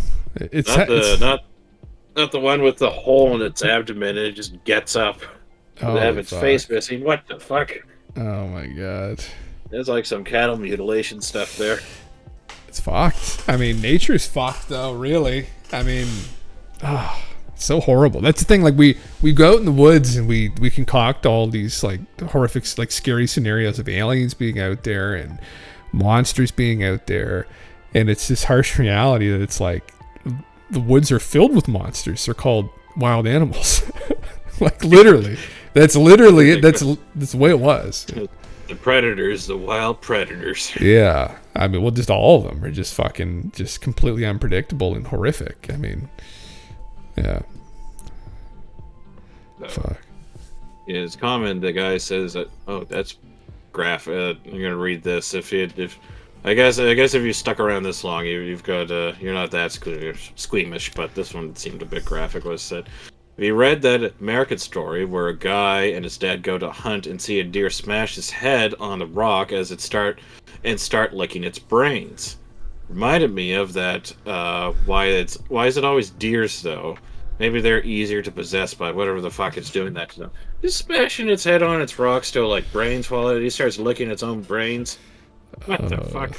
Jesus Christ! Yeah, it's this guy. This offers. This guy offers the strange deer behavior could have a rational explanation. It could have been some kind of prions disease. Yeah, like mad cow's disease. Wasting there's disease. Yeah, there's one in North America called chronic wasting. Oh yeah, there it is. That affects deers, and early symptoms are strange behavior, as it's literally eating holes in their brains. That's not to say it was this specific disease, but it could have been something similar. And back in the 90s, they wouldn't have known to test for it, as it's fairly recent. The prions disease would like fall into the category of anybody that might not know of like Alzheimer's. Yeah. But, well, that segues into, that particular thing that happened a couple of years ago. What particular thing? The one with the illness and whatnot. Oh, in New Brunswick. Oh no, not that. I was thinking more globally, but also that. Oh, one. COVID. Oh yeah. Whoa. Set the alarm bells off at Twitch fucking HQ. You're not talking about fucking conspiracy theories, are they? Fucking, you got affiliate, buddy. You gotta watch yourself. Yeah. Yeah. Well, the wastings disease is fucked actually in the central U.S. They're worried it could carry over to humans if someone were to eat the deer meat. Actually, I think technically it can, but like mad cow too. Like it's. Would that be the new disease X? I fucking hope Wastings not. That would be. That would be a scary one. That would be a legitimate scam, but that's one that would actually keep people inside, I think. I think the next one's going to be a cyber attack that shuts every old fucking internet down. That's my personal opinion, but... a computer virus transmitted from person to person into the computer. Literally. That'd be fucking... I was thinking about it. I don't know how that would work. But that's a big sidetrack. Maybe we shouldn't speculate on that one until later. Let's finish the deer story. Let's finish the deer story. This will be the last one from me for now. I'm pretty tired and exhausting to relive all these horrible memories. I may post here tomorrow, but for now I'll leave you with this. I've been seeing a girl for about a couple weeks. For some reason, she found my job hot, and I thought I was some sort of macho dude. I went along with it because she was hot. She also hooked Peter up with one of her friends. She lived in one of the fancier houses in town with a nice view of the forest from their living room. We decided to go to have a double date at her house, where we would watch a movie and eat dinner. Of course, it didn't take long before Peter went to the guest room with his girl. I decided not to waste time either and started sexy time as well. But this time I admit I had neglected my duties a bit. Peter and I hadn't even been into the forest that month, and hadn't responded to any calls regarding sick animals or poachers. We had gotten caught up in our own personal lives. It honestly felt nice to get a break from the work, seeing as we weren't exactly ever off duty. Fell asleep on the couch in the living room. At some point during the night, I woke up. It was a beautiful starry night. I walk up to the glass door leading to the terrace in order to get a better view of the sky. After a few minutes, I spot something in the distance. The faint glow of eyeshine from something staring intensely at me. I froze in place and observed this unknown creature as it slowly started walking towards me. When it got within the light emanating from the house, it revealed itself to be a medium-sized red stag. It just kept walking towards me, never blinking or taking its eyes off me. It walked directly into the glass, which seemed to puzzle it. It started nudging the glass, which turned into a violent pushing. At this point, I started backing away in a complete disbelief at what was transpiring in front of me. Girlfriend wakes up due to the loud banging on the glass. "What the fuck is going on, Anon?" she says, still half asleep. Before I could answer her, the stag starts letting out these guttural screams as it intensifies its ramming. It breaks through the glass. The girlfriend screams, and Peter comes running downstairs to see what's going on. The stag just calmly walks up to me like it hasn't just broken through a glass door. It keeps letting out these horrible noises as it just approaches me. I tried backing up, but stepped in some glass and fell over on my ass. The stag just observed me with unflinching eyes as it kept bellowing. The girlfriend was screaming. I'm suddenly deafened by the sound of Peter unloading his small sidearm. Hit the stag multiple times, but mainly missed, leading to a lot of property damage. The stag falls to the floor with a wet thud. To this day, I'm still grateful to Peter for bringing his gun. Girlfriend broke up the next day. She said that I was either cursed or unlucky. Either way, she didn't want anything to do with me. I still always sleep with my blinds on. I never want to see another window into the night. I never want to see another window into the night, especially when I know what might be on the other side of that glass. I may have ignored the forest, but it certainly didn't ignore me. This guy has bad luck with deer. He's like fucking the deer whisperer. He has been cursed, curse of the stag. Literally. Blessing of the stag, but he's been cursed by the stag. Holy fucking Jesus Christ. Yeah, that's a rough couple of days. He gets... The stag goes towards him, experiences it, and then the girlfriend just breaks up with him and says, "It was your fault. It wasn't the stag's fault. It's you're cursed." It's a hell of a night. Yeah. It was a hell of a night indeed. Fuck. So he goes to sleep. So the guy goes to sleep. He comes back the next day, on the 21st of October in 2020, and I will share a couple more stories with you. I once found myself lost with Peter in a snowstorm. We're basically as fucked as we could have ever been, with no shelter or any way to start a fire. Snow was falling so densely that we couldn't see more than a few meters in front of us.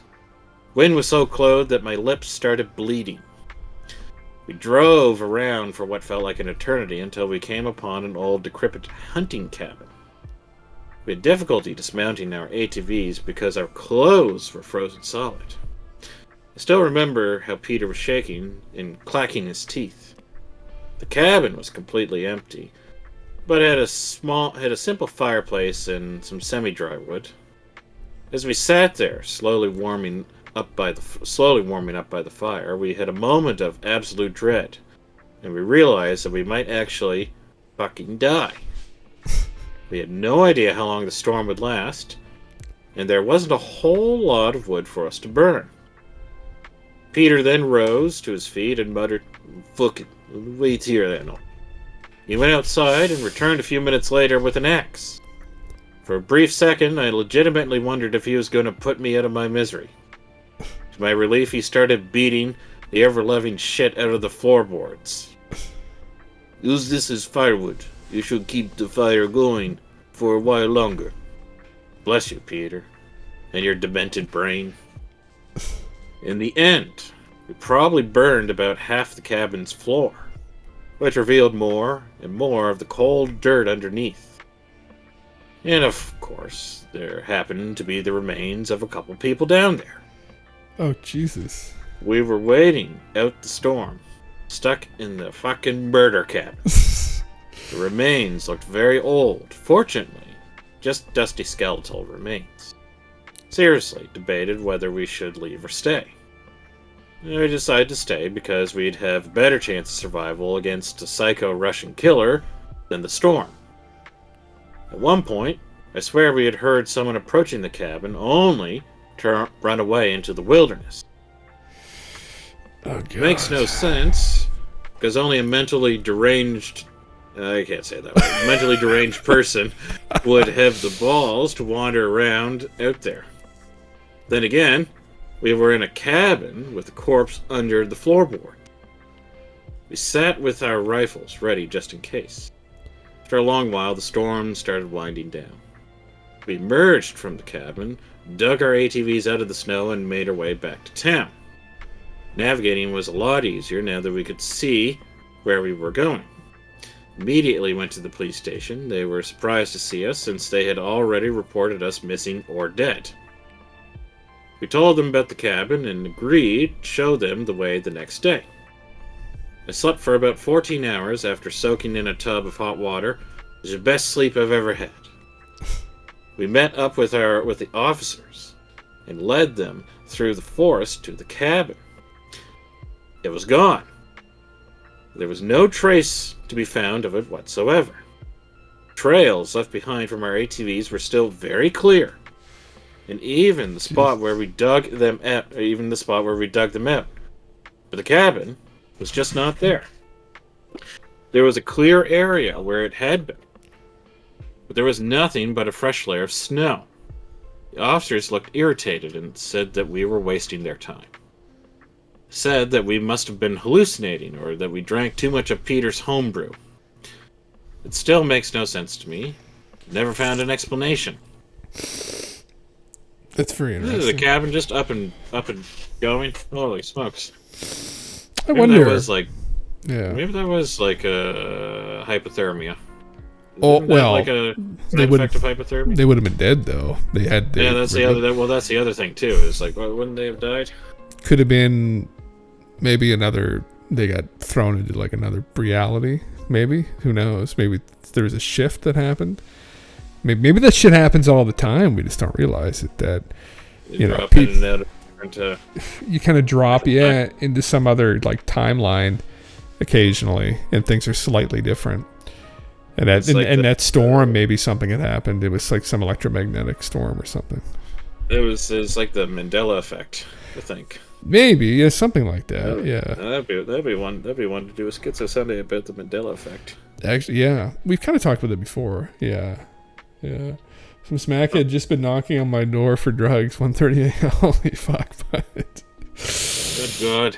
Jesus. He's having his own Russian wilderness encounter. Yeah, possibly, Rabbit. Yeah. Did you open the door and give him something? Holy fuck! Jesus Christ. Yeah. Peter and I have been on one of our excursions in the early autumn when we came across a panicked hunter. He begged us to help his friend who had been attacked by a bear further up the trail. He drove with us up to where the incident had occurred, but it was already too late. His friend was fucked up beyond belief. Face ripped off, gutted, and limbs bending in unnatural positions, almost threw up at the sight. We decided that this bear was too dangerous to be left alive since it was roaming fairly close to town. We started looking for tracks to get an idea of where it was headed. Night from Hunter 6. was- Night. Good night. Yeah. Sorry. Continue. The hunter was just sitting up against a tree, too shocked to react to what was going on. He kept describing the creature as a bear when we asked him. Thing is, we only found deer tracks at the scene. Against our better judgment, we started tracking the fucker. I swear there was a constant stream of cold sweat running down my back while we hunted this nasty motherfucker. would honestly rather have been tracking a bear at this point. We reached a clearing at some point where we had found a piece of the guy's face hanging from a thorny bush. We were shitting enough bricks to build a new Berlin Wall at this point, but we trekked on. We finally caught sight of the fucker. It wandered aimlessly around in circles, almost like its internal compass was fucking up. This time, I was the one who shot it. I couldn't let Peter have all the fun, so I hit it in the head, instant death.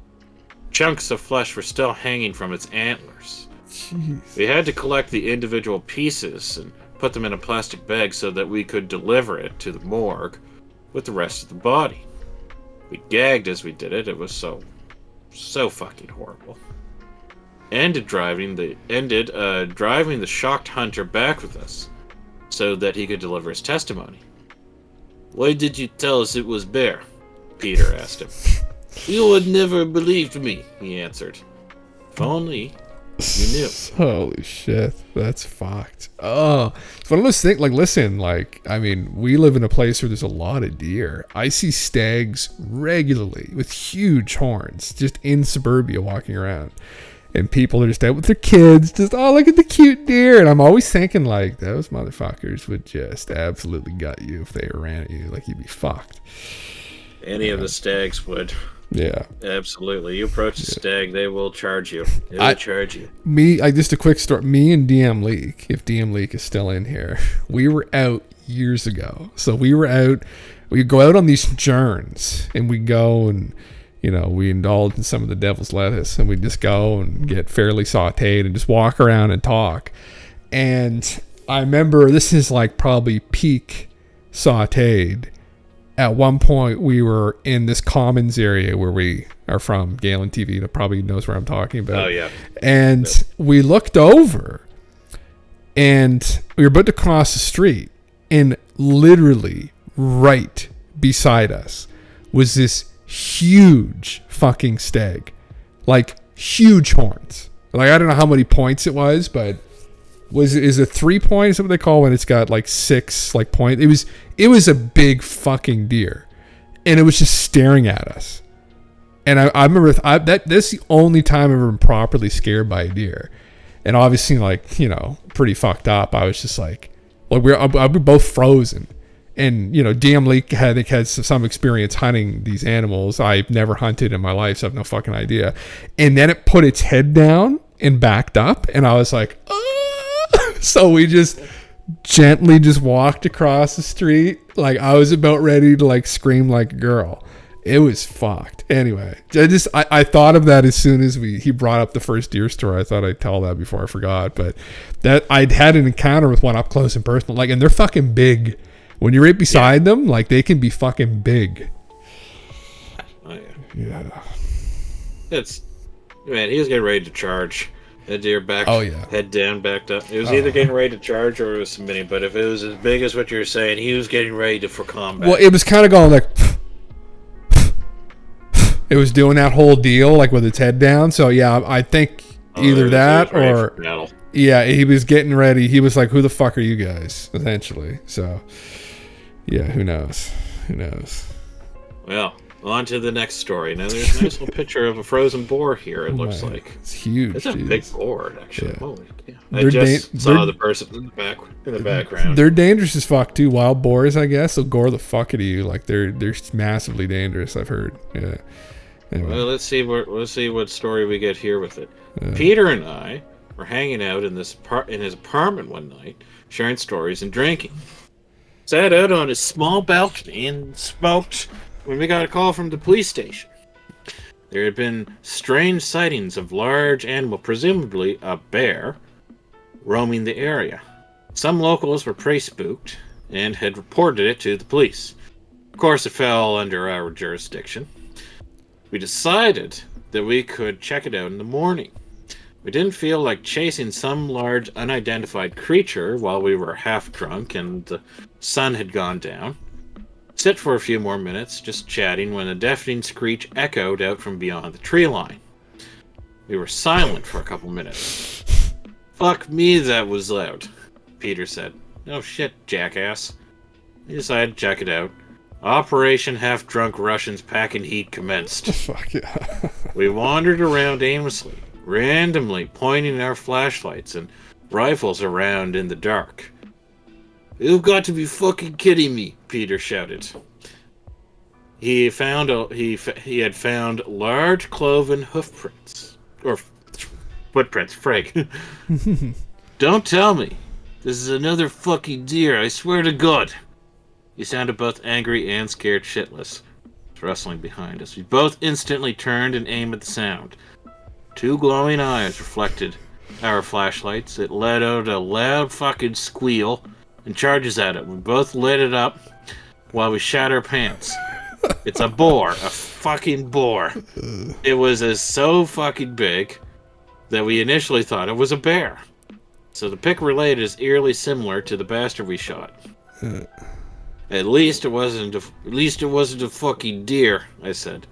Peter let out a nervous laugh and shook his head in awe of the fucking beast lying before us. Honestly, didn't know what to do with it. So we hadn't brought our ATVs, and the thing was too heavy to carry. I decided just to leave it for wolves to scavenge. Police actually believed us this time.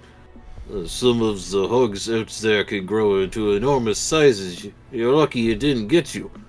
Another thing to worry about. Great. Yeah. Fucking great. I was gonna say, Rabbit. Yeah, they can. Up in Western Canada, they have a problem with them.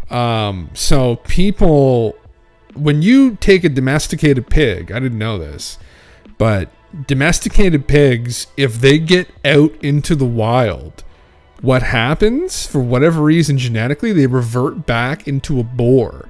So I think there was an incident where a bunch of domesticated pigs got out somewhere in Western Canada, and they turned into boars, and then they started breeding, and then it became this huge problem where there's all these giant fucking boars, and some of them are fucking gigantic, like the one in this picture here, like they're massive. So they have to periodically go out and cull them every year now. But originally, I think it started with someone bringing domesticated pigs. Pigs got loose, went back out in the wild. They, like, literally, the pigs will grow hair. The first thing they'll do is their tusks will grow out, I guess. Then they'll grow hair, and then they just fucking grow. It's I didn't believe it. I heard it on Joe Rogan's podcast, actually. He had a hunter on that was talking about it. They go in helicopters with sniper rifles and kill them. I was like, holy fuck. I don't really just blowing them to a million pieces. Yeah, isn't it hot? You don't go like set up like a little tower or something. No, you got to use a helicopter. Fucking pull up in an Apache, just light them up. God damn it. Yeah. Well, let's go to the next one. Now, this one seems to have to do with a cave. Oh, nice. You know, caves are good stories.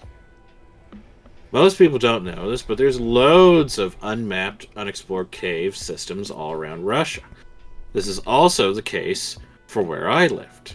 It wasn't uncommon for Peter and I to stumble upon a cave or two while we were on our excursions. Lots of local legends surrounded the caves, like an underground city of subterranean people, covens of witches, prehistoric animals, and so on. Fuck yeah. Whatever the case, I've always been fond of cave systems. I always found cave systems fascinating. It's like entering a new world where the same rules don't apply. So when the police mounted a rescue team to help a teenager who had gotten trapped in one of our caves, I didn't hesitate to volunteer.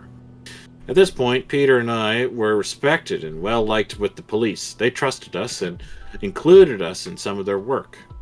Peter didn't come along this time because he was too hungover. As the case stood, 2 teenage boys had tried to explore a local cave system that had some very steep drop-offs. One of the boys had lost his footing and tumbled down into the darkness. He was still alive, but he had broken his ankle and couldn't get out. Rather than getting stuck himself, his friend had chosen to send for help. We made our way through the cave, making sure to watch our steps. The cave floor was damp and covered with algae, so it wasn't a surprise that the boy had slipped. When we came to the drop-off, we shone our lights down at him. He waved, smiled, knowing he was saved. I started to descend the steep rock wall with a rope tied at my waist. When I reached the bottom, I secured the boy to the rope and gave the officers the signal to start pulling him up. He went that way, the boy said to me, and pointed to a narrow passage at the back of the cave. Excuse me? I asked, wondering if he had hit his head on the way down. My friend, he came back for me and told me he had found an exit that way. I was confused, but told him, your friend is up there with the others. His face went completely pale on the spot. But he was down here with me. He went that way. An uneasy feeling hit me, which I tried to ignore. Now I was stuck at the bottom of this small chasm until they threw down the rope again. And this kid claims that someone was down here with him, even though his friend had gone straight to the police. I felt very exposed and kept focusing on the narrow passage at the back of the cave. Point my flashlight to the ground and find fucking footprints leading into this passage. Fucking bare feet. Oh, Jesus. Just as I am unloading a metric fuck ton of bricks, they throw the end of the rope down and hit me right on my shoulder. I let out a shriek of terror that those bastards never let me live down. As they pulled me up, I refused to look back down and got the fuck out there as fast as possible. Fuck whatever was down there. In the case of cave people. Jesus. So what did he say? He said that his friend, I'm trying to read that part. He went that way, the boy said, and pointed down a rope. Excuse me. He said, my friend, he came back for me and told me that he found an exit that way, trying to lead him further down into the cave system. Oh man, that's one of those creepy fucking stories. Like, we've read one of these before, I think, but you'll encounter people in the woods where people get lost, and they'll come and they'll tell you to follow them, but when you follow them, they lead you deeper into this like maze, and then who knows what happens. But what was there? There was an incident, and it's a fairly well known one where that happened, where they were trying to lure people like into these places. There's tons of stories of these from over the years. There's like myths and legends of this too, I believe, where these beings will try and lure you deep into like an area and get you lost and killed. But that's fucking creepy. Well, you can become one of the Falmer down there. Well, he's trying to convert. Whatever the fuck that was. Yeah. Whatever. So fuck. Yeah. Jesus Christ. Yeah. So one of our biggest problems with poachers was that they would sometimes leave behind these heavy-duty rusty bear traps. So pick a lady is a picture of a bear trap. Sometimes they never come back for them, which meant that some parts of the forest could potentially be a minefield of broken ankles. Sometimes we would find the rotting carcass that had become trapped, one and left to die. I almost stepped in one, but Peter noticed the chain in time to stop me. Thanks again, buddy. One time we came across one of these traps, which had been sprung. Left in the trap was a boot, with the foot still attached. The rest of the body was gone. Large pool of blood left behind, along with bloody pieces of fabric. From what we could still see, it looked like someone had gotten stuck, and then had his foot amputated. We followed the blood trail, but found no body. He must have been with a friend who drove him out there. The ironic part is, the bear traps are fairly easy to break out of, if you know which pin to pull. Poor guy lost his foot because some dumbass poacher took the foot with us and asked around the police station. They hadn't had any reports of people getting fucked by bear traps. This guy didn't even go to a hospital. This meant he had either been a poacher himself, or just one tough son of a bitch. I never found him or heard about him since then. Still, finding a severed foot is never nice, especially when you know the type of shit that's out there. Fuck, man. Yeah. That cave one still fucked me up a little bit, actually, thinking about that. The cave. It's just like somebody that's the cave dwellers. Palmer. You know what we should do is next week we should do a cave special, or what we could do is get a hold of some of the missing 411 stories and read those out. That would be that might be good. That would be truly nightmare fuel for people. You probably wouldn't sleep. Just an FYI, some of those missing 411 stories, he's featured some of them in his documentaries, but some of them are fucked, like really fucked, like pretty gruesome. So, and those they have some weird incidents of that, like, and you can probably find some cave stories too, people having strange encounters in subterranean areas. China, there's tons of stories in China. There's so many cave systems in there, of people encountering like reptilian looking entities in the cave systems and stuff, and taking people. Oh fuck! It's just endless. Well, those are the entrances. Those are the entrances into the underground reptilian world, according to one other than the Lacerda files. Yes, that is exactly correct, isn't it? Yeah. Rooted in ancient myth and legend. So well, we got one more page to go through. Yes. Shall we finish it? Yes. Where is he? Where's the last page at? I don't think I have that. Oh, it should be. There should have been 3. That were linked to you. So there's the big one, which is the first one. The one with the picture of the deer with the crow. Oh, this. Then the deer with the spooky looking deer. Oh, okay, all right, yeah. There you go. That's it. Let's do it. Of course, he's got the best one for last, probably here. Let's do it. So, Peter once showed me an abandoned settlement he had found back in the day. Though we were roughly the same age, I was more of a city boy than him. He had always lived out in less populated areas and spent a lot of his childhood and teenage years on exploring forests.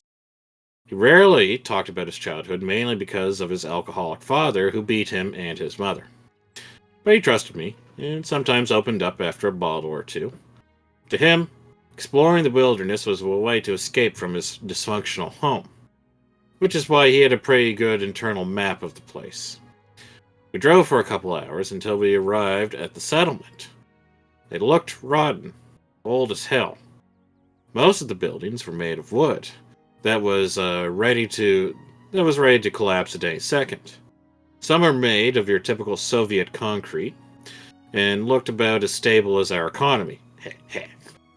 Still, we chose to explore for a bit, just in case. After all, this place would have made an amazing base for poachers. The houses were empty, except for some damp furniture and a couple of stoves. The concrete structures, on the other hand, still had some interesting stuff lying around. We found some wet boxes of old dynamite, which led us to believe that it was an old mining town. Sure enough, there was a large quarry a few kilometers away, which we found later. A lot of the stuff we found were too rusted to make out what it had once been. Everything else was just in a state of decay. That made it seem pretty unsafe for us to fool around with it too much. It's not uncommon to find old abandoned mining towns that were never put on a map, so we didn't really take a second to wonder why it had been abandoned. That is, until we spotted the fucking deer. Peter anxiously nudged my shoulder and gestured to the right of us. There was a large stag watching us from behind one of those houses.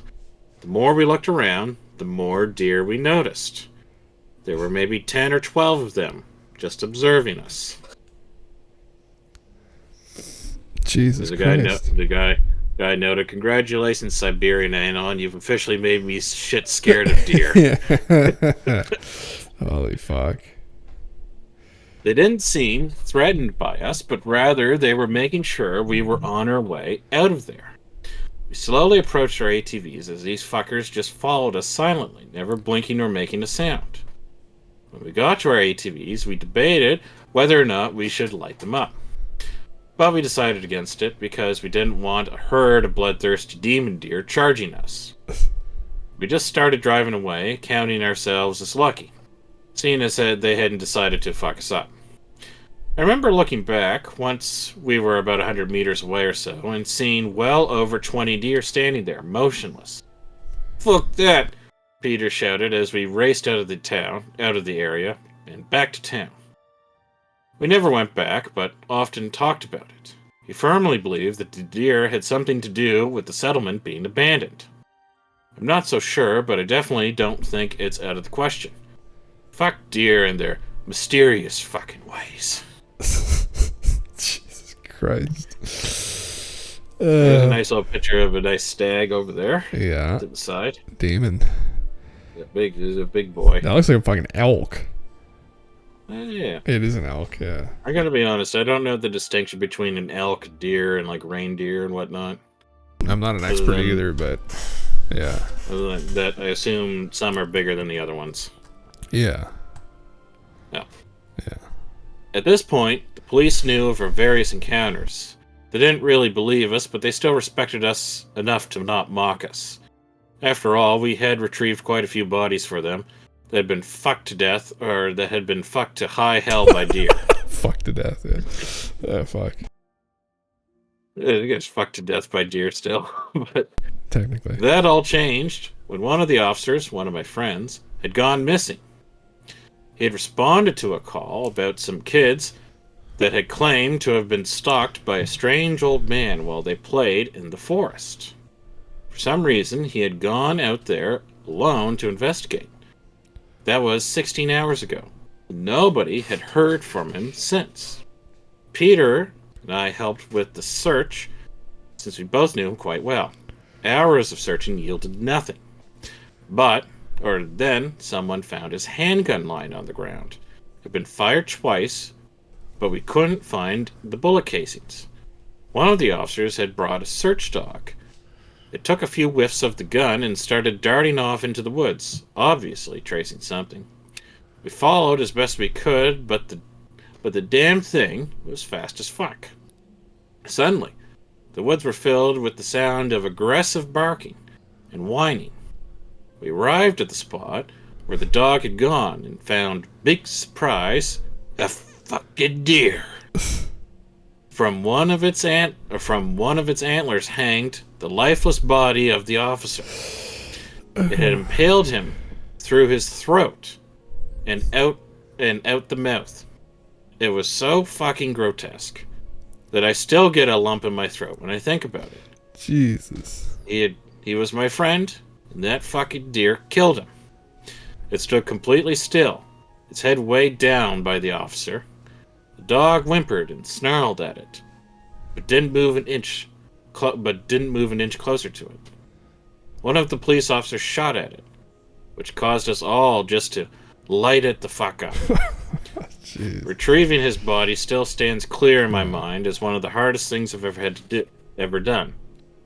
After that incident, the officers always took our claims seriously. They even offered backup when we went on our excursions. I still wondered about the old man, though. Did the kids just imagine him? Fuck. Yeah, that'd be... Oh, good it's God. Fucking brutal. It's funny, like around here, I don't think I've ever heard of people getting killed by deer like that. Yeah. Aster Mary, ready to get scared. Hi, welcome. Aster Mary. You're ready to get scared of deer for the rest of your life? We're just towards the end of this Skiz0 story, but we got a couple more here, I think.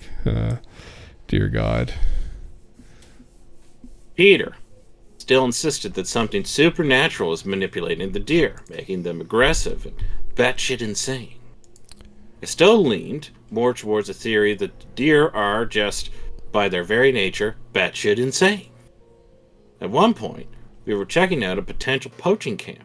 When we arrived, we were greeted by two older men, who immediately started questioning us. We explained the situation to them, and asked them to step aside so we could inspect their camp. It was a pretty standard camp with some fresh kills and pelts, but the men seemed very nervous anyway, like they were hiding something. When we started questioning them until they cracked. They admitted that they had shot and killed about 7 or 8 deer the previous night, but they hadn't retrieved a single of their carcasses, and had simply fled the area. What kind of hunter kills animals just to let them rot? What, huh? Why the fuck did you do that? Peter asked them, with a sense of urgency in his voice. They explained that they had been sitting in a deer blind, waiting to take a decent shot at some unlucky deer. They then spotted one that walked straight at them. When they aimed at it, they saw its eyes through their scopes. It was looking directly at them, but still just walked calmly towards them. That's when they heard a twig snap and realized their blind was being surrounded. All of them had the same lifeless look in their eyes. None of them made a noise or any sudden movements. When they had completely surrounded the blind, they started pulling some aggressive expressions and began bellowing at the hunters. Their blind was raised about 3 meters off the ground and supported by 4 wooden pillars. The deer started ramming the supports while they kept bellowing. The hunters were scared shitless and just started shooting the deer one by one. They ran back to their camp after that and hadn't been out hunting since. They showed us the way to their blind, and sure enough, there were several deer carcasses lying at the base of it. There were visible markings on the supports that backed up their claim. They then asked us if they were going to get in trouble for what they had done. We told them no, as long as they didn't do anything with the carcasses. We wouldn't press charges. Normally, we would have made them pay a fee, but seeing as they had been through an encounter with the psycho deer, we sympathized with them. In fact, we thanked them for taking care of them for us, since they were a threat to the locals. We told them that if they ever encountered aggressive deer, they should put them down immediately. They looked a bit puzzled as we drove away, and we never saw them again. Dear God. Yeah, we got a nice picture of a... What is that called? I've seen that image before. The deer with like the really long, skinny legs. Oh Jesus! Nightmare fuel. It's something, isn't? That's like a cryptid, isn't it? Is it a cryptid? I don't know. I'm not familiar with it. I don't think I've ever seen it before. Maybe I'm imagining. Maybe I'm making this up. I don't know. This is going to be the last of my posts. So we got the final story. It's going to be a long one, but it will describe the incident that eventually led me to move to Europe. Oh, spicy. I thank you all in advance for reading my ramblings, and I especially thank those of you who believe me. And we would like to thank this individual for sharing their stories so that we may read them here on the Jim Russell Show on the special Skiz0 Sunday. It's been very spooky, yeah. It all started when Peter got a terrible idea. He suggested that we found a central point in the forest, perhaps near a lake, or anywhere deer were known to frequent. Then we would set up a blind in one of the biggest trees there, and camp out for a week or so, shooting any deer that seemed off. At first, I called him a dumbass, seeing as our job was to preserve the wildlife rather than mow it down. Hey. To be honest, I was also terrified at the thought of spending an entire week in the middle of nowhere. He called me a not particularly brave individual. A pussy. He called me a pussy and gave me an ultimatum. Either you go with me or I go out alone. I wasn't about to let my friend go out there all by himself for a week. He probably knew that and used it as bait. We drove to the local hardware store and picked up the necessary equipment for our little project. Screws, wooden planks, rope, etc., etc., etc. Then we went shopping for other supplies, such as canned food and water. We loaded our ATVs with all our gear and set off into the wilderness. I wondered why Peter suddenly wanted to do something so rash and stupid, but figured he just had enough. I didn't blame him.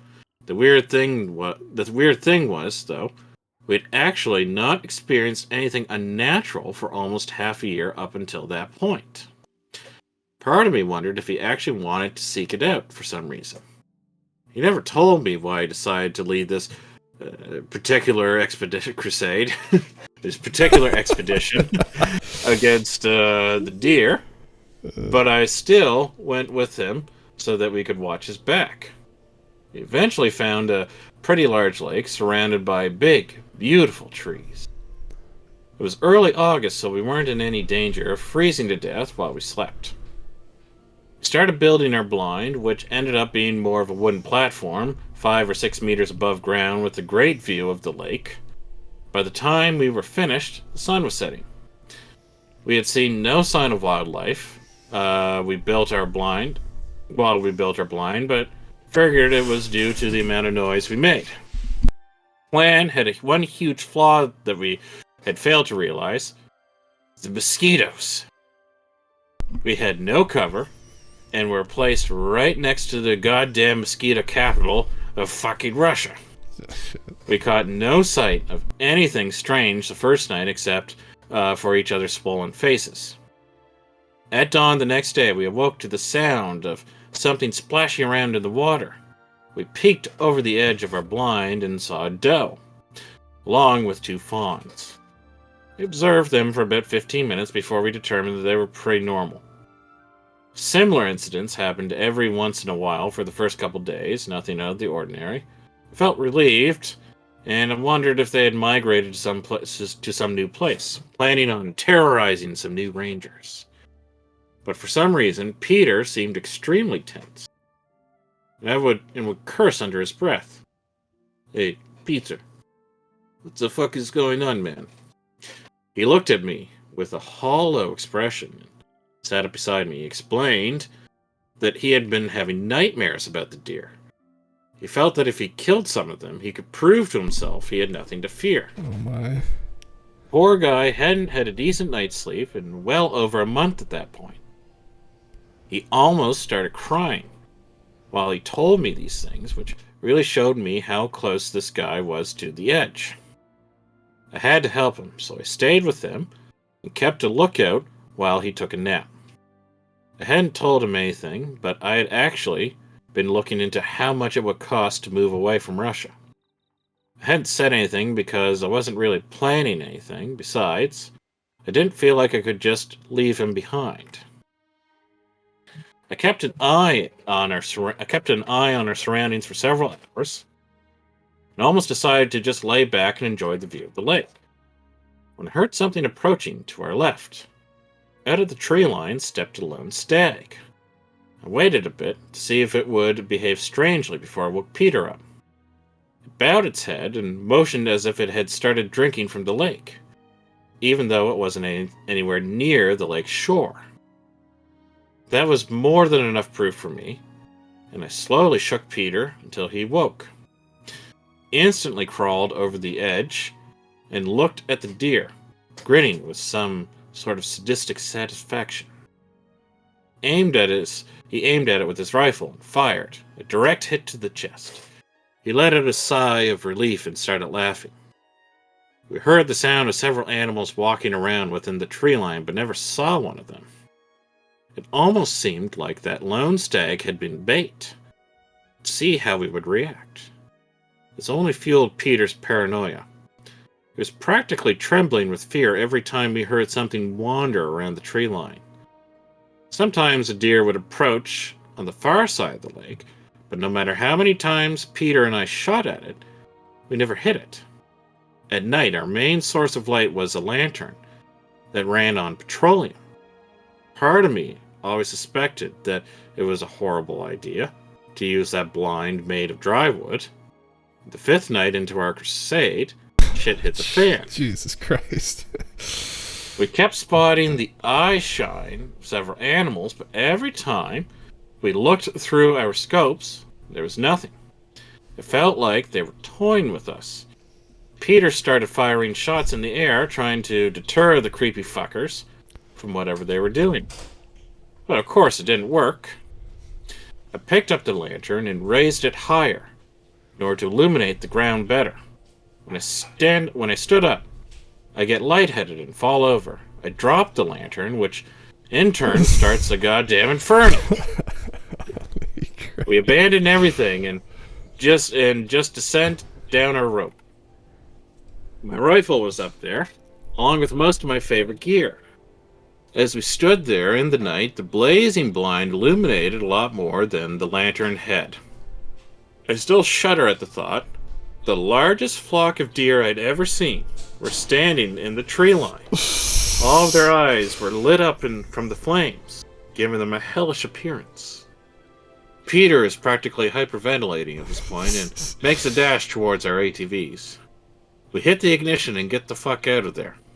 We never looked back to see if they followed or anything the entire ride back. We just kept driving, and I heard cries of adrenaline mixed with actual terror. When we got back, Peter just went home without saying a word. I went to my apartment and completely shut myself off from the rest of the world. Locked my door, closed the blinds, and turned off my shitty phone. I stayed that way for a couple days. Then I got the sudden urge to get a drink. I had already consumed every bottle of alcohol in my apartment, so I went to a bar that was located on my street. When I entered, I was met with worried looks from the people who knew me. "How are you doing?" the bartender asked with a sympathetic tone. This surprised me because none of them should have known about the shit Peter and I went through the past week. "It could have been better. Why?" I asked. "Well, after Peter's accident, you just kinda disappeared for a little while." Peter's accident? What the fuck had happened while I was in my apartment? My expression made the situation pretty clear. "Oh shit, man, I thought you knew." Then he filled me in. Peter had packed his bags and rented some rundown car with the intention of skipping town. He had taken off in a heavily intoxicated state and had hit a tree at 120 kilometers an hour. The car was totaled, and Peter had died on the spot. After a few minutes of silence, I remember standing up and just walking out of there. I walked around aimlessly for hours, trying to make sense of what happened. Eventually, I found myself back in my apartment complex. I noticed a piece of paper hanging out of my mailbox. I began tearing up when I read it. "My dear friend, I have decided to leave this place. I can no longer bear the shadow that looms over us. And I hope you will come visit me someday. You helped me through some shitty times, but this time you can't help me. If you decide to come over, you can find me at this address." Not exactly written like this, but you get the general idea. I cried for so long that it still seemed like an eternity, still tearing up as I'm typing this. After about a month or so, I decided to move out of Russia and get a fresh start. I know I can never escape my past or the nightmares that keep resurfacing, but I can put a great distance between them and between then and now. I still miss that crazy bastard every day, and never forget what an amazing friend he was. I now live safely in the heart of a big city far away from any forest. I sometimes go on drives through some more scenic woods, but still feel so fake. European forests don't have the same raw feeling as the Russian forests. I sometimes miss my old home. I just wish there wasn't an abundance of terrifying animals roaming the woods. I haven't experienced anything unnatural since I moved, and I have finally learned to sleep properly at night. I regularly speak to a psychiatrist about some of my experiences and feel more in control of my fears now. Well, that's the story, believe it if you will. Either way, it's very real to me, and next time you get the chance, please raise a glass for Peter. Honor his memory and the man he was. And let's see if there's any thanks to all reading. Sorry for your loss. And then finally, the last comment just says, "Oh dear, I'm sorry." Oh dear, I'm sorry. Well, Mr. Galentv, that was quite the Skiz0 Sunday. It just goes to show how scary fucking deer can be, I guess, right? Yeah, we gotta pay much more mind to the deer, I guess. You know, admittedly, every time when I'd see deer on the side of the road, I'd always like pull over and slow down the car. Now, it'd never be a male deer, but if they're a female deer, I'd always like just look at them. Well, I mean, think how many people get killed every year from just hitting deer in cars around here. I mean, maybe that's the deer in their own way here being like, you're going to die one way or the other. We're going to run into your car or we're going to stab you in the woods. I mean, it's kind of fucked. Yeah. We got kamikaze deer here. It's a little bit of a different fucking deal, right? Just stepping out all the time. Running out. I don't know if they have the demon deer like they do in that part of Russia. No, that seemed pretty gruesome. Goring people, ripping their faces off. Like, Jesus Christ. Well, they're just all like gathering around like in a circle at the tree line just watching. Yeah, it raises a good question. Is there some evil force that is controlling them, mind controlling them? Some evil wizard in the woods? I was anticipating some alien connection in this, but I guess not. No. Hey, but you know what? The aliens don't need to be in every story. That's true. Nature can be scary enough. That's the TLDR on this whole Skiz0 Sunday, I guess. So, everyone, thank you for coming. Galentv, thank you for the thank you for the story.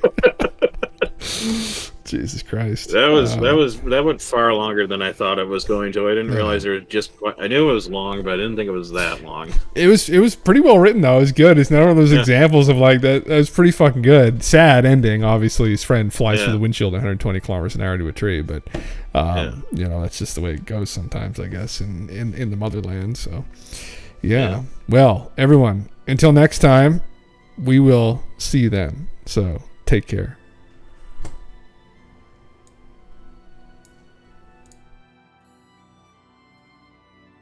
Streaming through the digital night, Jim Bustle, he's guiding the light, unveiling mysteries of the unknown, UFOs and the alien zone.